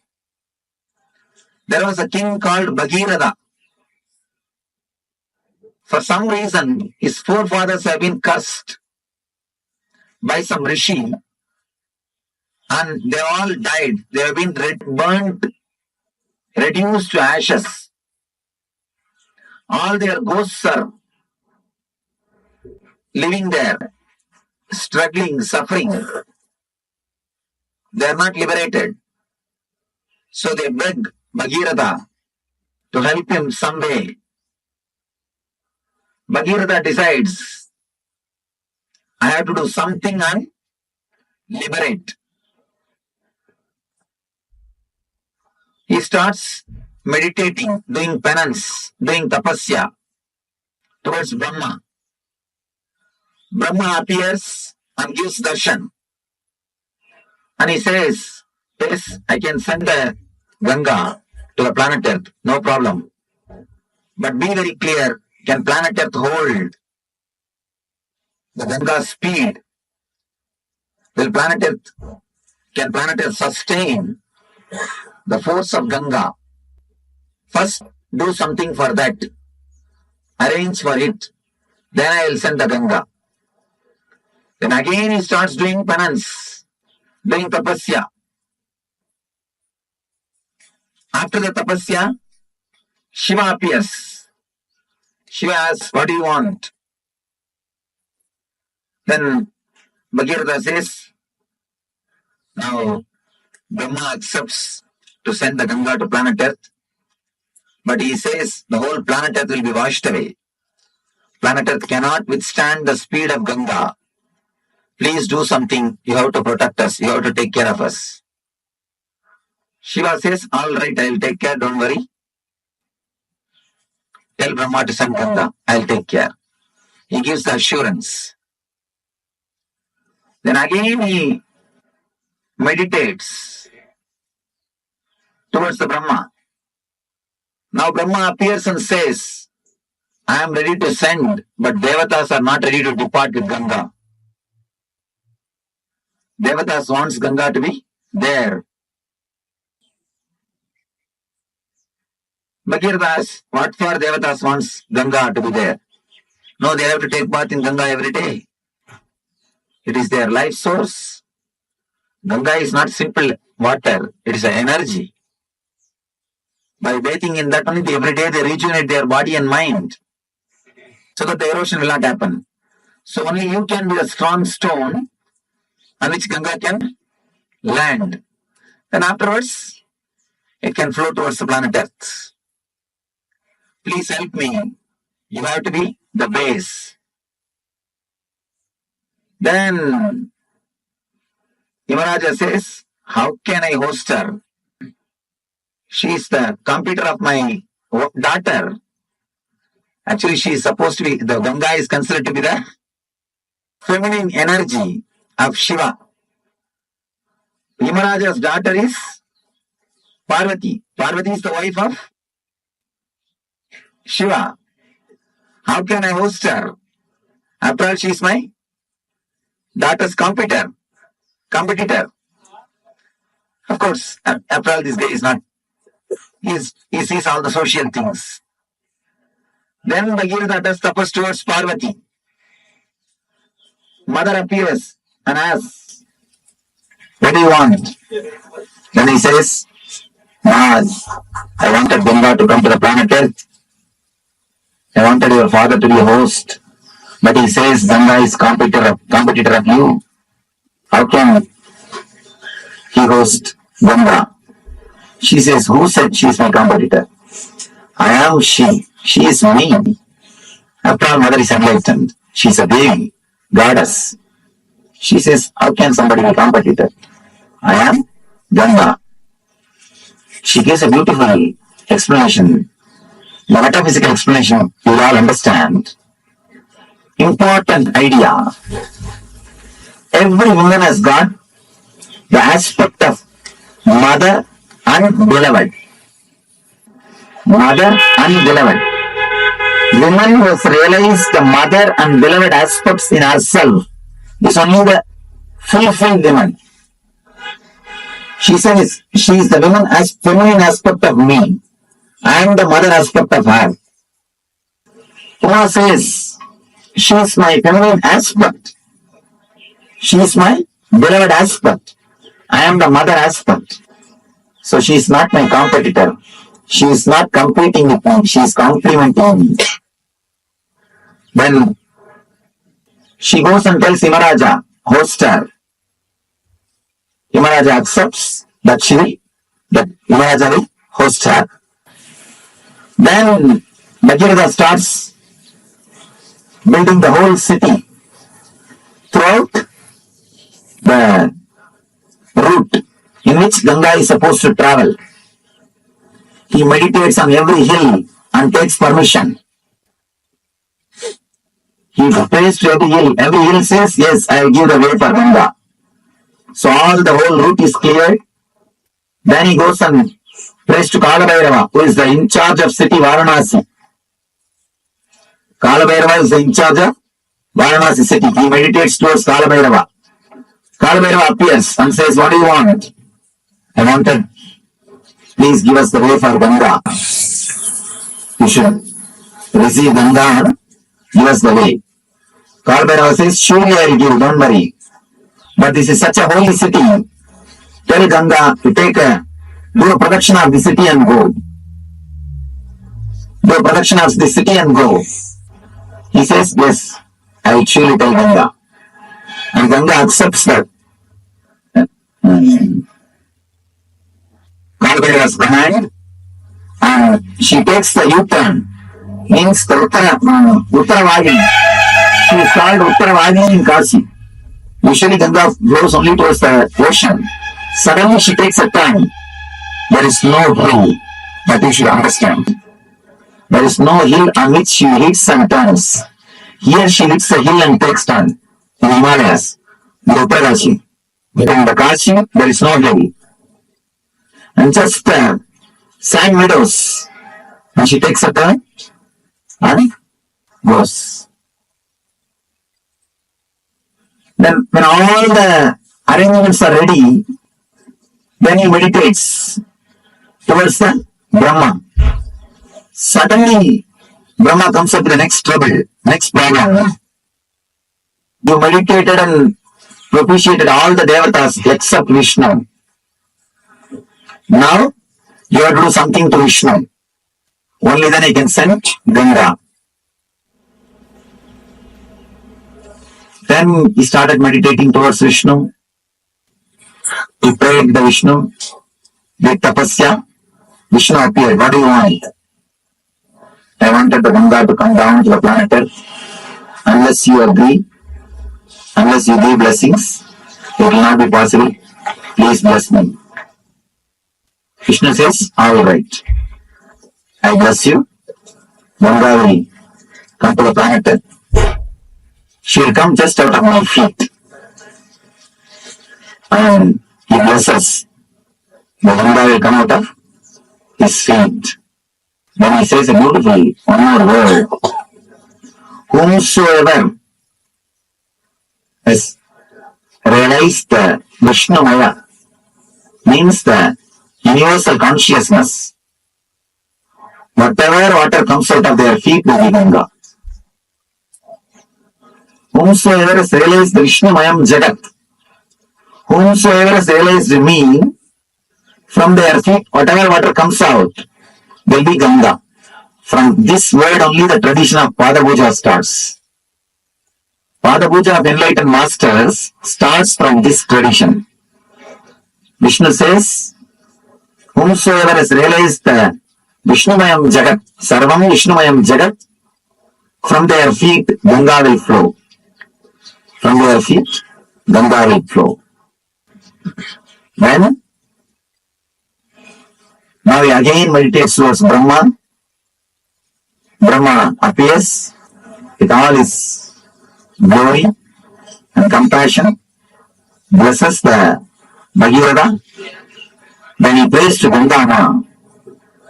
Then he does tapasya towards Ganga, meditates and invites the Ganga Mother. Ganga with all compassion. Not only compassion, the wild energy. She just comes out of the Brahma's commandalu. With all the power, she straight away started moving towards the planet Earth. The moment she came out of the commandalu and started moving the planet towards the planet Earth, all the 14 worlds are shaken. All the devatas, all the rishis, all the munis simply escaped from their planet Earth and ran away because they got frightened. The Pralaya is going to happen.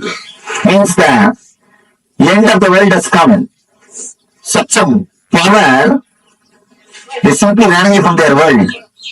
They escaped. And appears Shiva. Shiva beautifully appears and puts his head into the Ganga. She straight away lands into Shiva's head, into the matted lock. The next thing, she gets locked in the hair itself. She is black. Here, Bhagirata is sitting, waiting for Ganga for one kalpa. What has happened? You are receiving the call, she has started already, but she has not landed. Already she has started, but she has not landed here. What happened? What happened in the way? Again he meditates towards Shiva. Shiva appears and says, yes, she's there in my head. Now what do you want me to do? Bhagirata says, please just send her a little bit. Don't hold the whole thing. Then Shiva says, oh, is it so? Alright, then just, he moves one hair. Just he does. Only one hair moves.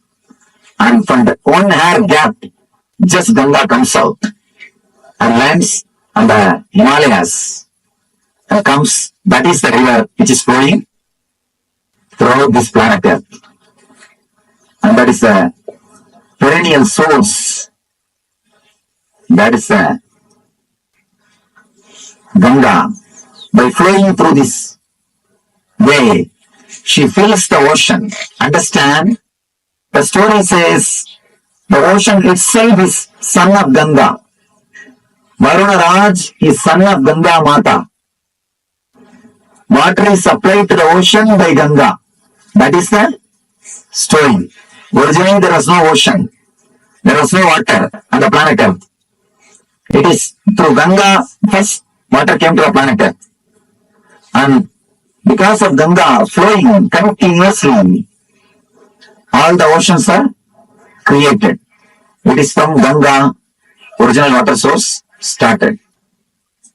Then she goes and merges into the Samudra Raj, the son of Ganga Mata.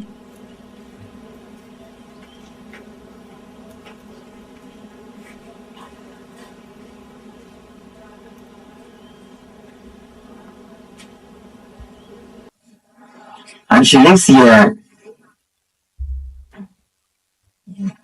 as an energy, as an embodiment of energy, blessing the people, giving them the outwardly things and the inwardly spiritual bliss.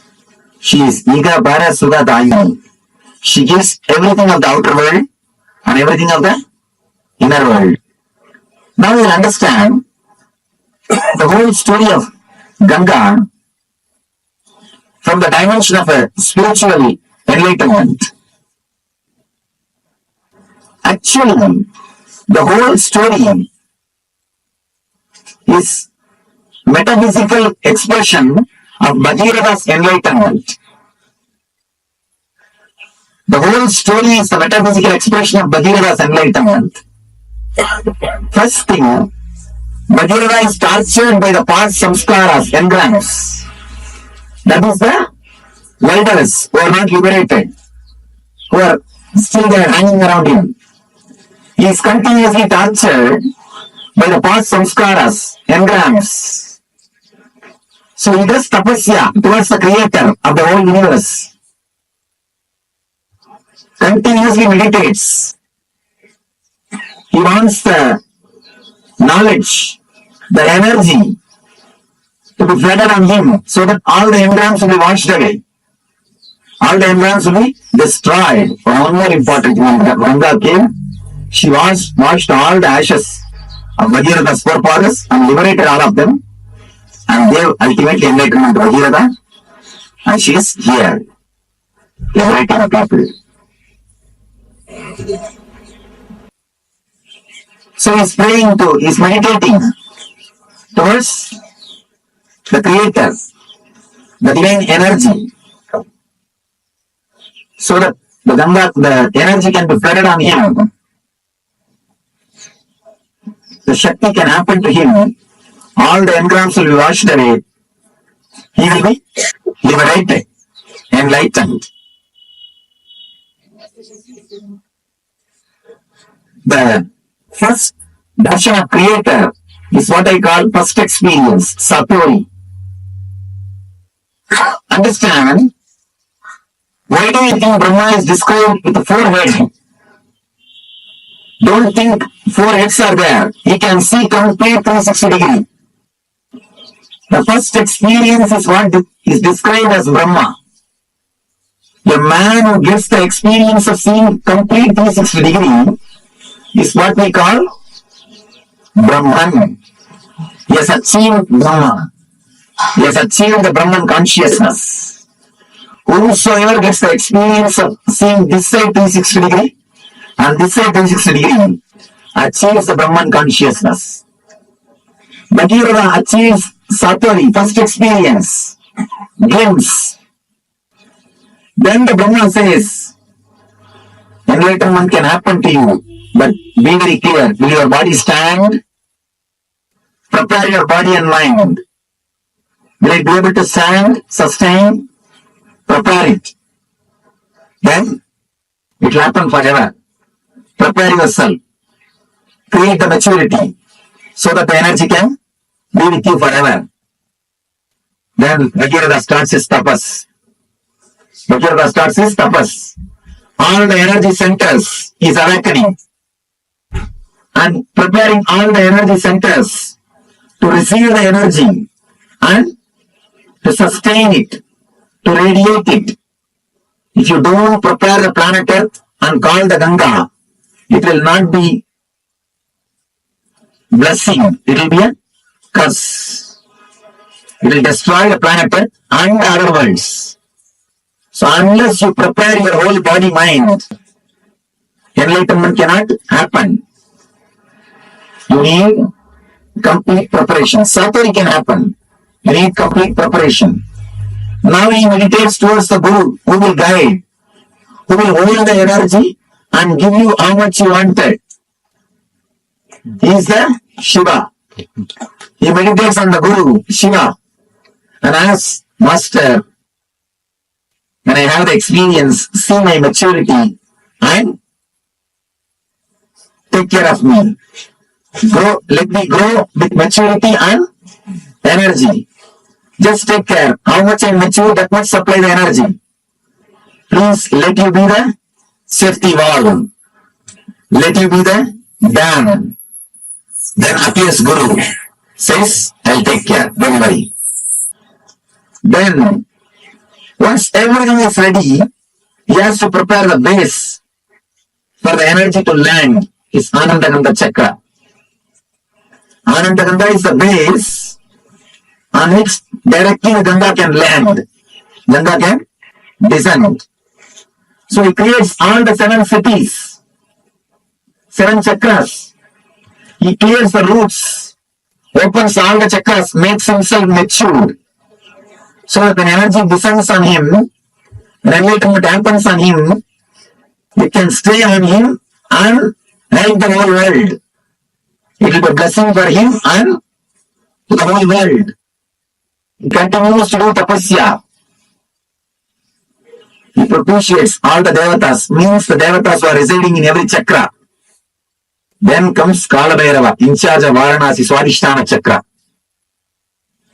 And he asks, please give me the way for Ganga. Kala Bhairava says, surely I'll give, but tell her she should go round. She should be around me. She should be in me. That is why Swadhisthana, energy is installed in Swadhisthana. Energy is installed in Swadhisthana. It is Swadhisthana where the self is established. Himalayas is Anandagandha. Varanasi is Swadhisthana, where the energy is installed, where the whole energy takes a turn. Where whole energy takes U-turn. He propitiates all the devatas, prepares the whole thing.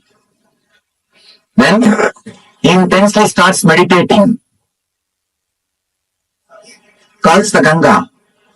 So Brahma blesses, Vishnu blesses, Ganga has come out of the Kamandalu, straight away she is landing, but still enlightenment has not happened. Ganga has lived there, but she has not landed here. Whatever can be done, all the tapas is done. Everything is done. Whatever meditations can be done, whatever tapas can be done, whatever study can be done, everything is done. Enough. Now Ganga is not happening. He just relaxes, dropping all the efforts. Enough now. Nothing can be done. What to do? Nothing can be done. So when he relaxes, surrenders at the feet of Guru, the Lord Shiva, out of his grace and compassion, he moves one hair. Then lands Ganga in Anandagandha Chakra to flood the whole world with the spiritual energy and runs to all over the world, not only to Ganga Sagar, till LA. And moves all over the world, and blessing the whole world, giving the Igasva and Parasuva. Not only washing the engrams of Bhagirath, blessing the whole planet Earth, whole universe, by radiating the divine energy, by radiating the spiritual energy, by radiating Ananda Shakti. So the whole story is metaphysical representation of Bhagirath's enlightenment. So, Ganga is here. Just learn how to fall into it. The Ganga, which has destroyed the entrance of Bhagiratha and liberated Bhagiratha and liberating the whole humanity, that Jnana Ganga, let it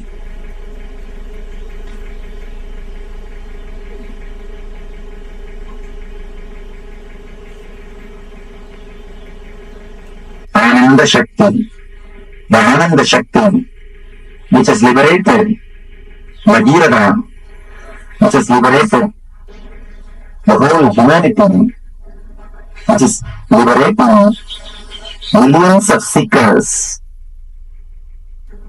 The Guru's grace, the Ananda Shakti, let it liberate all of you.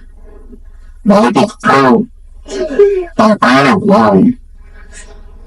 Let it burn in all of you. Let it purify all of you. Let it radiate in all your beings. Let you all become channels of Ananda Ganga. Let you all become Ananda Shakti. Please understand one thing. This is the largest deity. It is not just a river. It is energized water body. So it becomes a Vigraha, deity. Be in the space of completion. Whatever incompletion comes up, complete with it.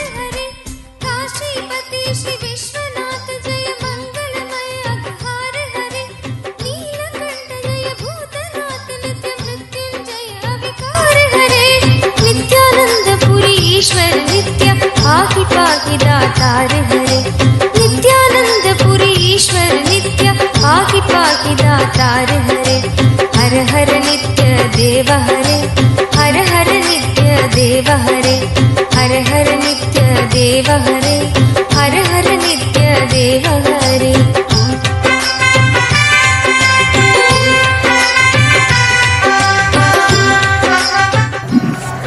Maybe at least last 20,000 years, people have come for knowledge, to learn about life. That's why this river is more a river of light for the whole India. If I have to equate Himalayas as a brain of India, Bharat, the Ganga is a heart, blood flow of the Bharat.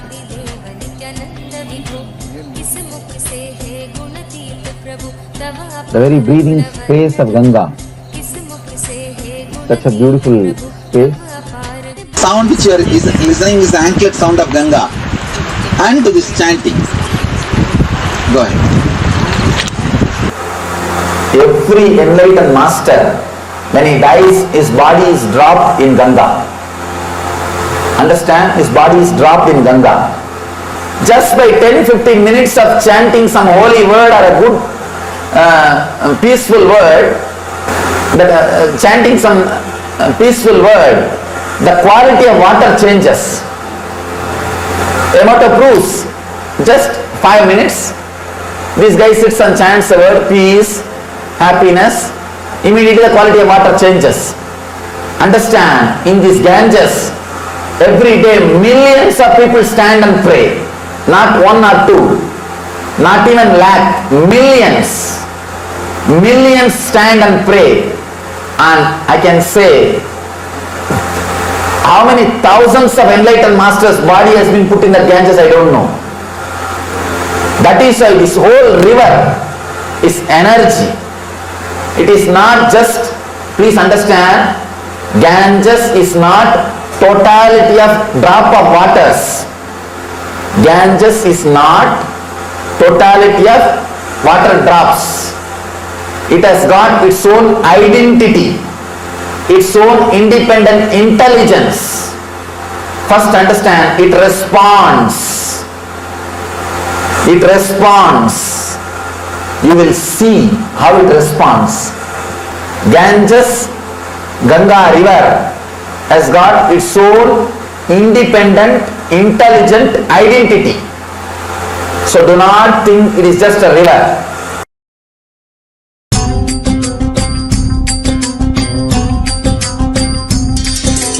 जय नित्य शंकर जय गंगाधर करुणाकर करतार हरे जय नित्य शंकर जय गंगाधर करुणाकर करतार हरे जय कैलाशी जय अविनाशी सुख राशि सुख सार हरे. Goddesses, rishis, and to the Himalayas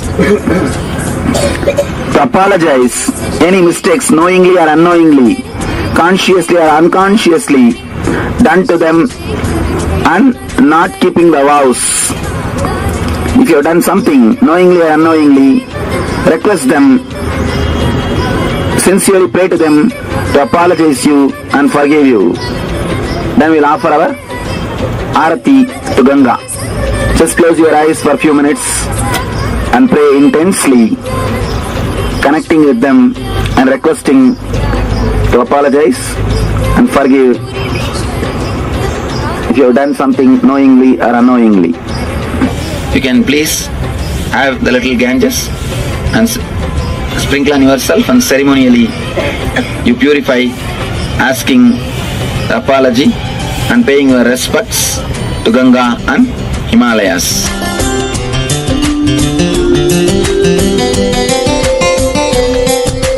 नित्य रामेश्वर नित्य नागेश्वर वैद्यनाथ केदार हरे नित्य रामेश्वर नित्य नागेश्वर वैद्यनाथ केदार हरे मल्लिकार्जुन सोमनाथ नित्य महाकाल ओंकार हरे मल्लिकार्जुन सोमनाथ नित्य महाकाल ओंकार हरे त्रयंबकेश्वर नित्य घुष्मेश्वर भीमेश्वर जगतार हरे त्रयंबकेश्वर नित्य घुष्मेश्वर भीमेश्वर जगतार हरे काशीपति श्री विश्वनाथ जय मंगलमय अघहार.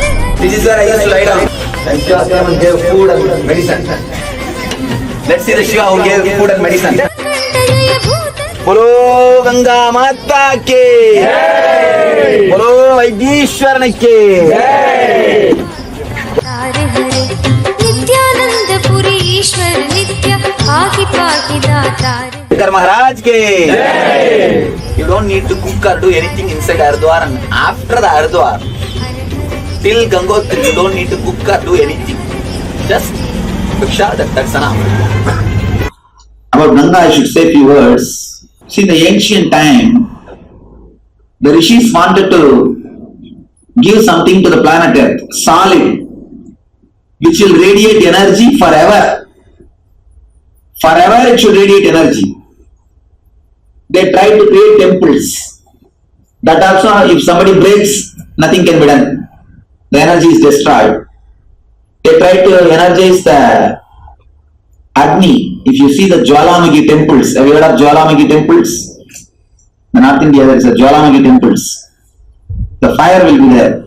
They try to energize the fire. That also if it is put off, the energy is disturbed. They tried all the other methods. Finally, only these three you can energize. Water, fire and fire and earth. Other two you can't relate. These three only human beings can relate. So finally they decided, let us energize a whole river so that the energy will be available to the planet Earth forever. So three group of enlightened masters sat in the Ganga, one group in Gangotri, another group in Brahmagunda, Haridwar, third group in Ganga Sagar. It is after all that the river is completely connected. You understand, it is connected. So this all the three group entered into Samadhi at a time and brought the energy like a lightning to the river. The whole river got energized. If you read the book Messages from Water, then you will understand There's a beautiful research done with water. One doctor, he collected a glass of water, and he started repeating the thoughts and creating the waves of love and peace towards that water. After a few days, he freezed that water and started looking through microscope. Then took some pictures. Then same way, another glass of water, same quality water, he started using the word war, terrorism, anger. Then he freezed that water also and saw. You will be shocked to see the photographs. The love and peace that looks like a diamond, that photograph. And the war and anger that looks like a diamond. Not one, hundreds of researches. You don't know the power of words. Through this research they prove water directly responds to your thoughts. Your thoughts can be stored and radiated by water. The same philosophy of Rishis have done. Rishis just energize the whole Ganga. An ordinary doctor chanting 10 minutes love and peace can create so much of vibration means hundreds of enlightened masters just bump, exploding energy. What would have happened to that river? And still now, millions of people every day stand in that river and say prayers. Not one or two, millions of people. Only in Varanasi, 3 lakh is floating population. Every day, average 3 lakh people take bath in Varanasi ghats. That's the statistics. Average 3 lakh people every day take bath in Varanasi ghat. If you see from the Gangotri to Ganga Sagar, it's millions. Millions of people say prayers. Stand in the Ganga and say prayers. All these positive thoughts energize the whole river. Again and again and again.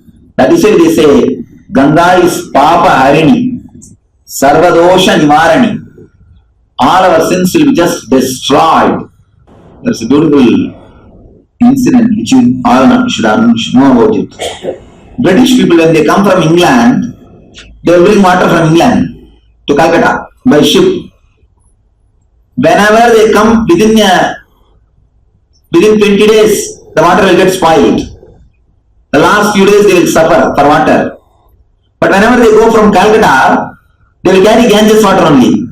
It will never spoil till they reach England. Not only that, even after 2-3 months it will not get spoiled. Then they started doing research. How can it be possible? When we go to the country, water gets spoiled. Water is spoiled. When we come back from the country, water is not spoiling. And they are surprised. How can this be? Then they started doing research. Finally they say, after the research, Ganga water has got a beautiful quality of purifying itself by itself. If you drop iron piece inside the Ganga, it will simply melt and disappear. No other water can melt in no other water iron will dissolve. You can try an experiment. Take a bottle of Ganga water tomorrow when you go, keep it in your house, put a small coin or something. Within 2-3 months it will dissolve and disappear.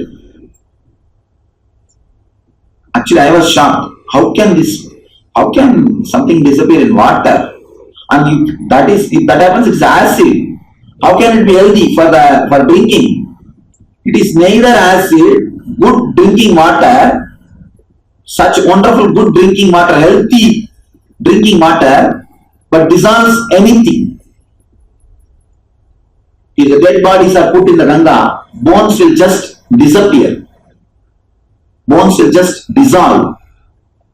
You will be surprised. No other water can dissolve the bones. In no other water, bones dissolve. In Ganga, totally dissolves. Every day at least 2,000 to 3,000 dead bodies are thrown in Ganga. Throughout the Ganga, 2,000 to 3,000 dead bodies. The number which I am giving is without burning. The sadhus, when once they die, their bodies will be directly put in the Ganga. For the sake of crocodiles and there's one more thing, Magara. They call it Magara. It is a vehicle of Ganga Devi, like a shark. It's an Indian shark. Huh? Alligator. All right. Vehicle of Ganga. That's the vehicle of Ganga Devi, alligators. So for that, food for alligators. They directly put the body in the Ganga, and after burning, putting the ashes, that is millions, I don't know how many millions, because from all over India, anybody dies, someone person will bring that ash within 13 days and put it in Ganga. I don't know how many millions of people ashes put in the Ganga. If you say body, full body, at least thousands every day, but still it retains its purity. To purify the river. So it has to be rejuvenated now. That's the reason Master Center. He said, Tirthe Kurvandi Tirthina. To make the Tirtha as a Tirtha, they enter into Tirtha. Swamiji revealed to all of us about the whole story of how Devi Ganga, Ganga Mata, came down and showered all of us, how it was Bhagirathas, will, persistence. And we learned a lot of things today about super-determinism, about will persistence, and how we can manifest that will persistence in our lives. And now we learned the story of Ganga Mata.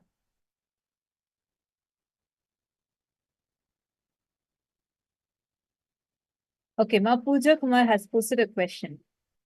What is the relationship between will persistence and super-determinism? If we want something and we are consistent, is it destined to happen? Even if it is something materialistic or worldly based, can it still happen?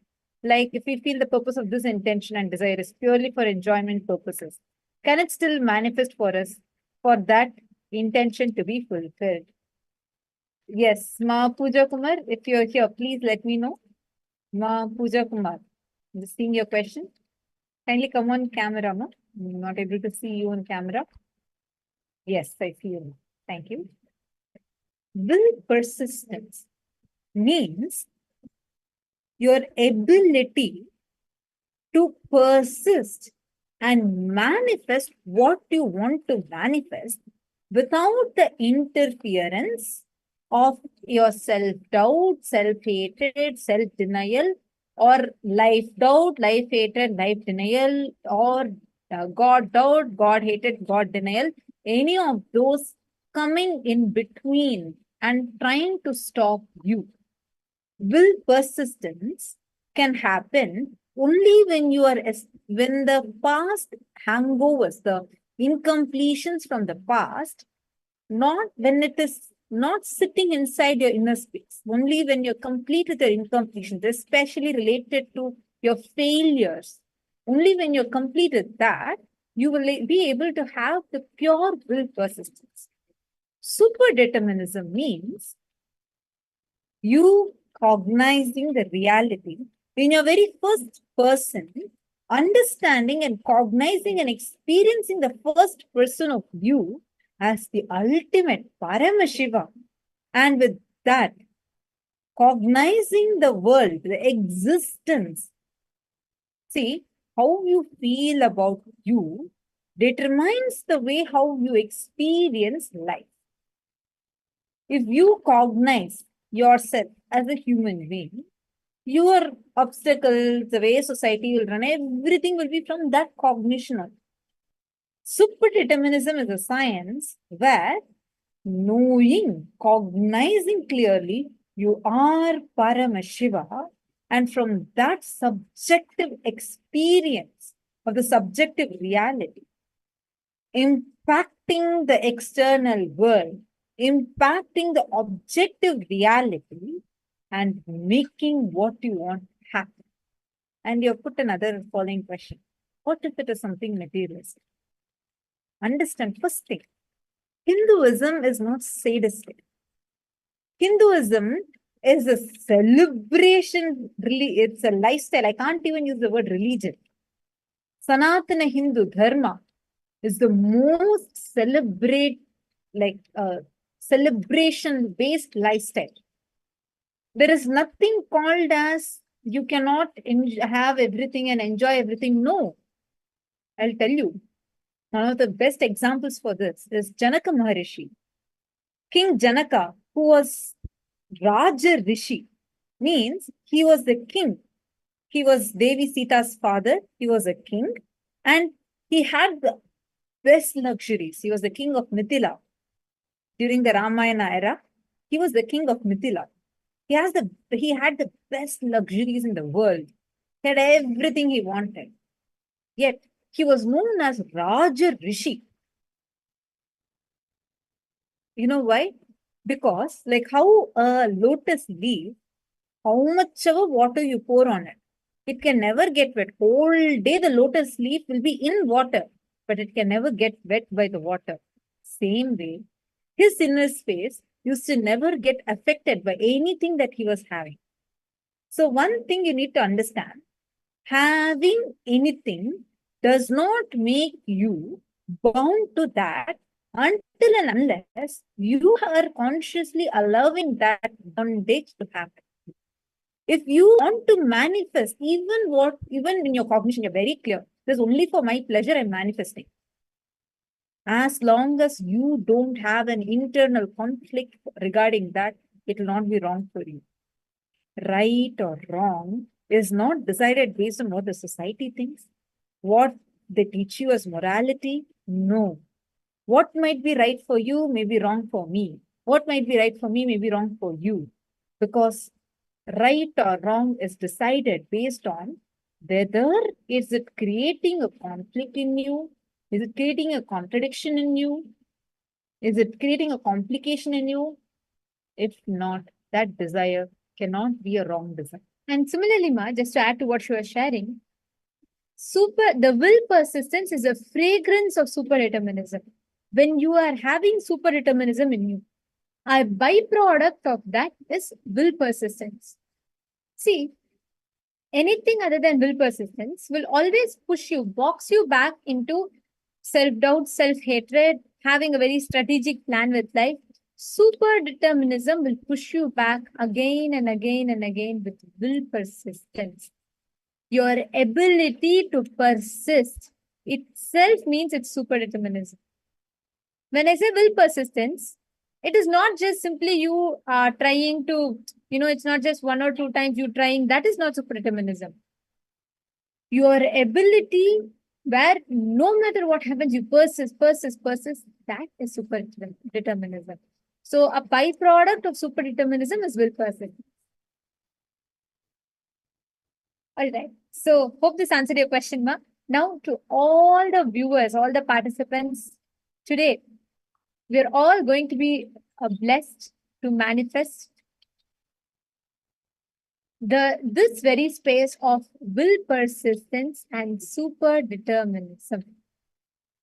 All of us during the darshan today, literally your whole inner software is going to be reprogrammed to manifest super-determinism. Are we all ready? Can I request all the participants to please come and be seated? It is time for all of us to get ready to receive the darshan. Today, during the darshan, connect to this form of Swamiji. You will see how your inner space will reprogram itself to manifest the highest, most powerful super-determinism inside. We will now be getting ready. See, Ganga represents nothing but super-determinism. And the very manifestation for Ganga to come, we all listen to the story right now, right? How Rishi Bhagiratha, he had to do so much of tapas and then Ganga manifested. That is the essence, what super-determinism is. When you consciously will something, and when that will, it cannot be touched by any self-doubt, self-hatred, and self-denial, the entire cosmos works to make it happen. That is super-determinism. So now, let us all get ready to receive the darshan of Ganga Dharamurti and Ganga Visarjanamurti forms of Paramashiva. Please sit straight. Close your eyes.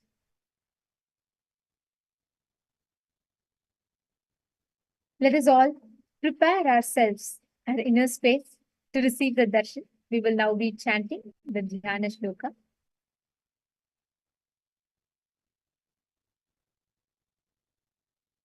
Please close your eyes. I request everyone to settle down. Please be seated in front of the cameras.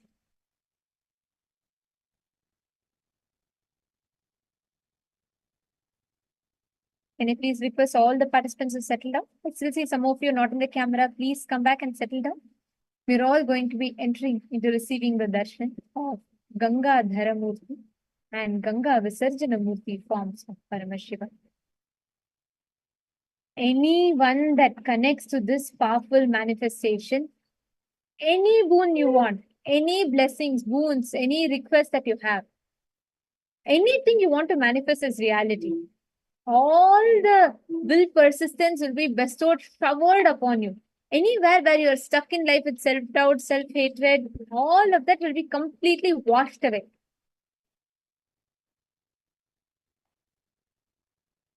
Now, let us all get ready. I request all of you to please close your eyes, settle down, and we will now be chanting the Dhyana Shloka of Ganga Dharamurti and Ganga Visarjana Murti, manifestations of Paramashiva.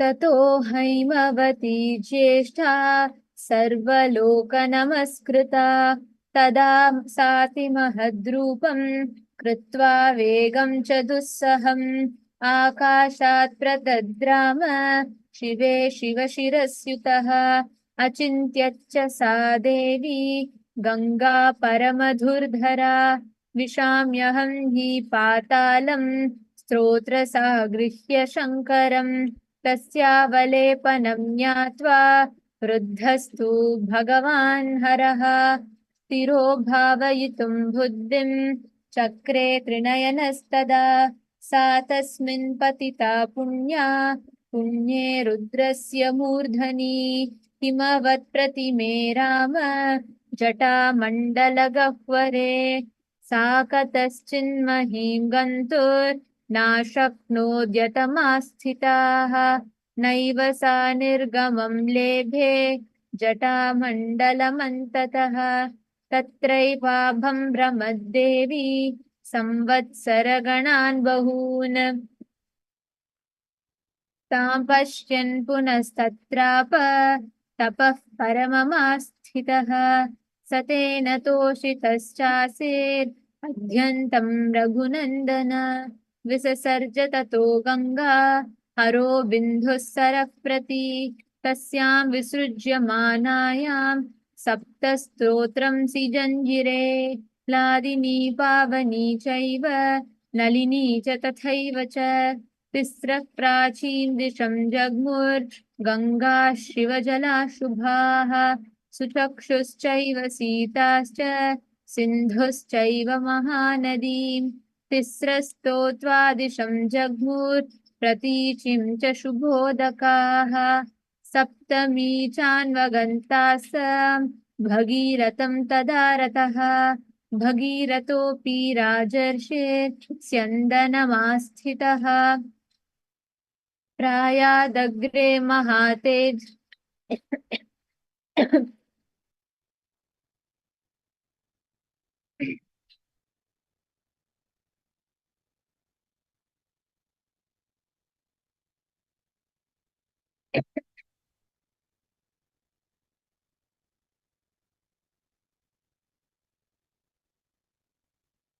प्रायादग्रे महातेजा गंगां तं चाप्यनुव्रजत् गगनाश्चङ्करशिरस्ततो धरणीमा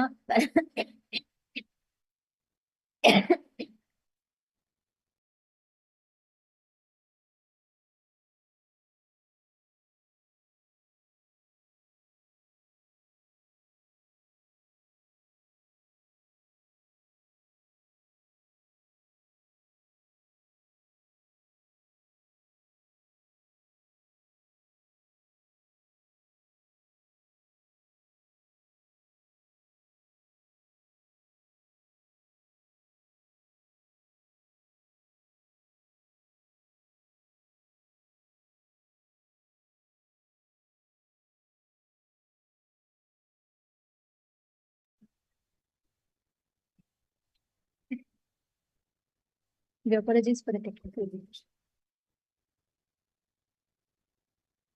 We will now be listening to the meaning of the Dhyana Shloka.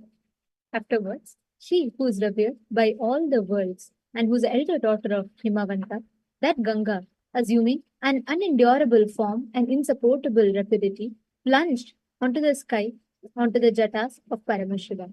She, who is an extremely unendurable river, that goddess Ganga, even speculated to herself, saying, "Let me enter the netherworld, having Paramashiva himself as my source." Paramashiva, the all-knower, to remove her ego and delusion, pent her up in the tufts of his Jata Jota. And O Rama, she, that holy river Ganga, swooped down into the cavernous curls of the matted tufts on the Paramashiva, and she became a detainee in them. Though she strove hard in one way or another to reach earth, that Ganga is rendered incapable, as she could not gain access to any outlet. Goddess Ganga whirled round and round in the coils of tufts alone for many number of years. And when Ganga's liberation from those coils is intangible, Bhagirath again firmed up in a marvelous penance in the matter of her descent to earth.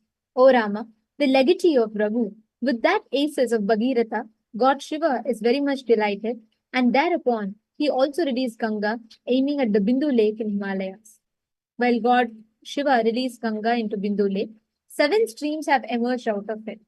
And thus, 3 auspicious Gangas with their holy waters cruised eastwards, which are known as Ladini, Pavani, and Nalini. Also, thus Suchakshu, Sita, and the other excellent river Sindhu are the other 3 rivers which streamed to the westward direction with their holy waters. Of them, the 7th, Ganga, flowed towards the path of Bhagirath's chariot. The great, resplendent, kingly sage Bhagirath, sitting in a divine chariot, moved ahead, and even Ganga followed him. Thus, Ganga came from heavens to Shankara's head, and from there on to earth, and there on earth, her waters advanced with a tumultuous sound, advancing them. Today, all of us are going to be receiving the darshan of Ganga, manifesting in this very form.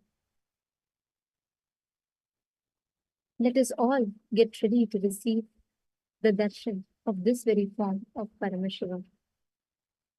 Please close your eyes.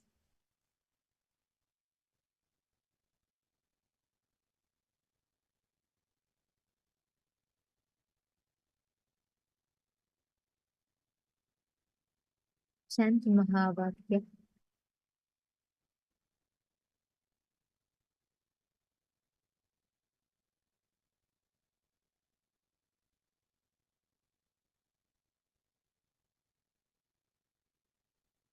Connect to Swamiji and prepare your whole inner space to receive the darshan.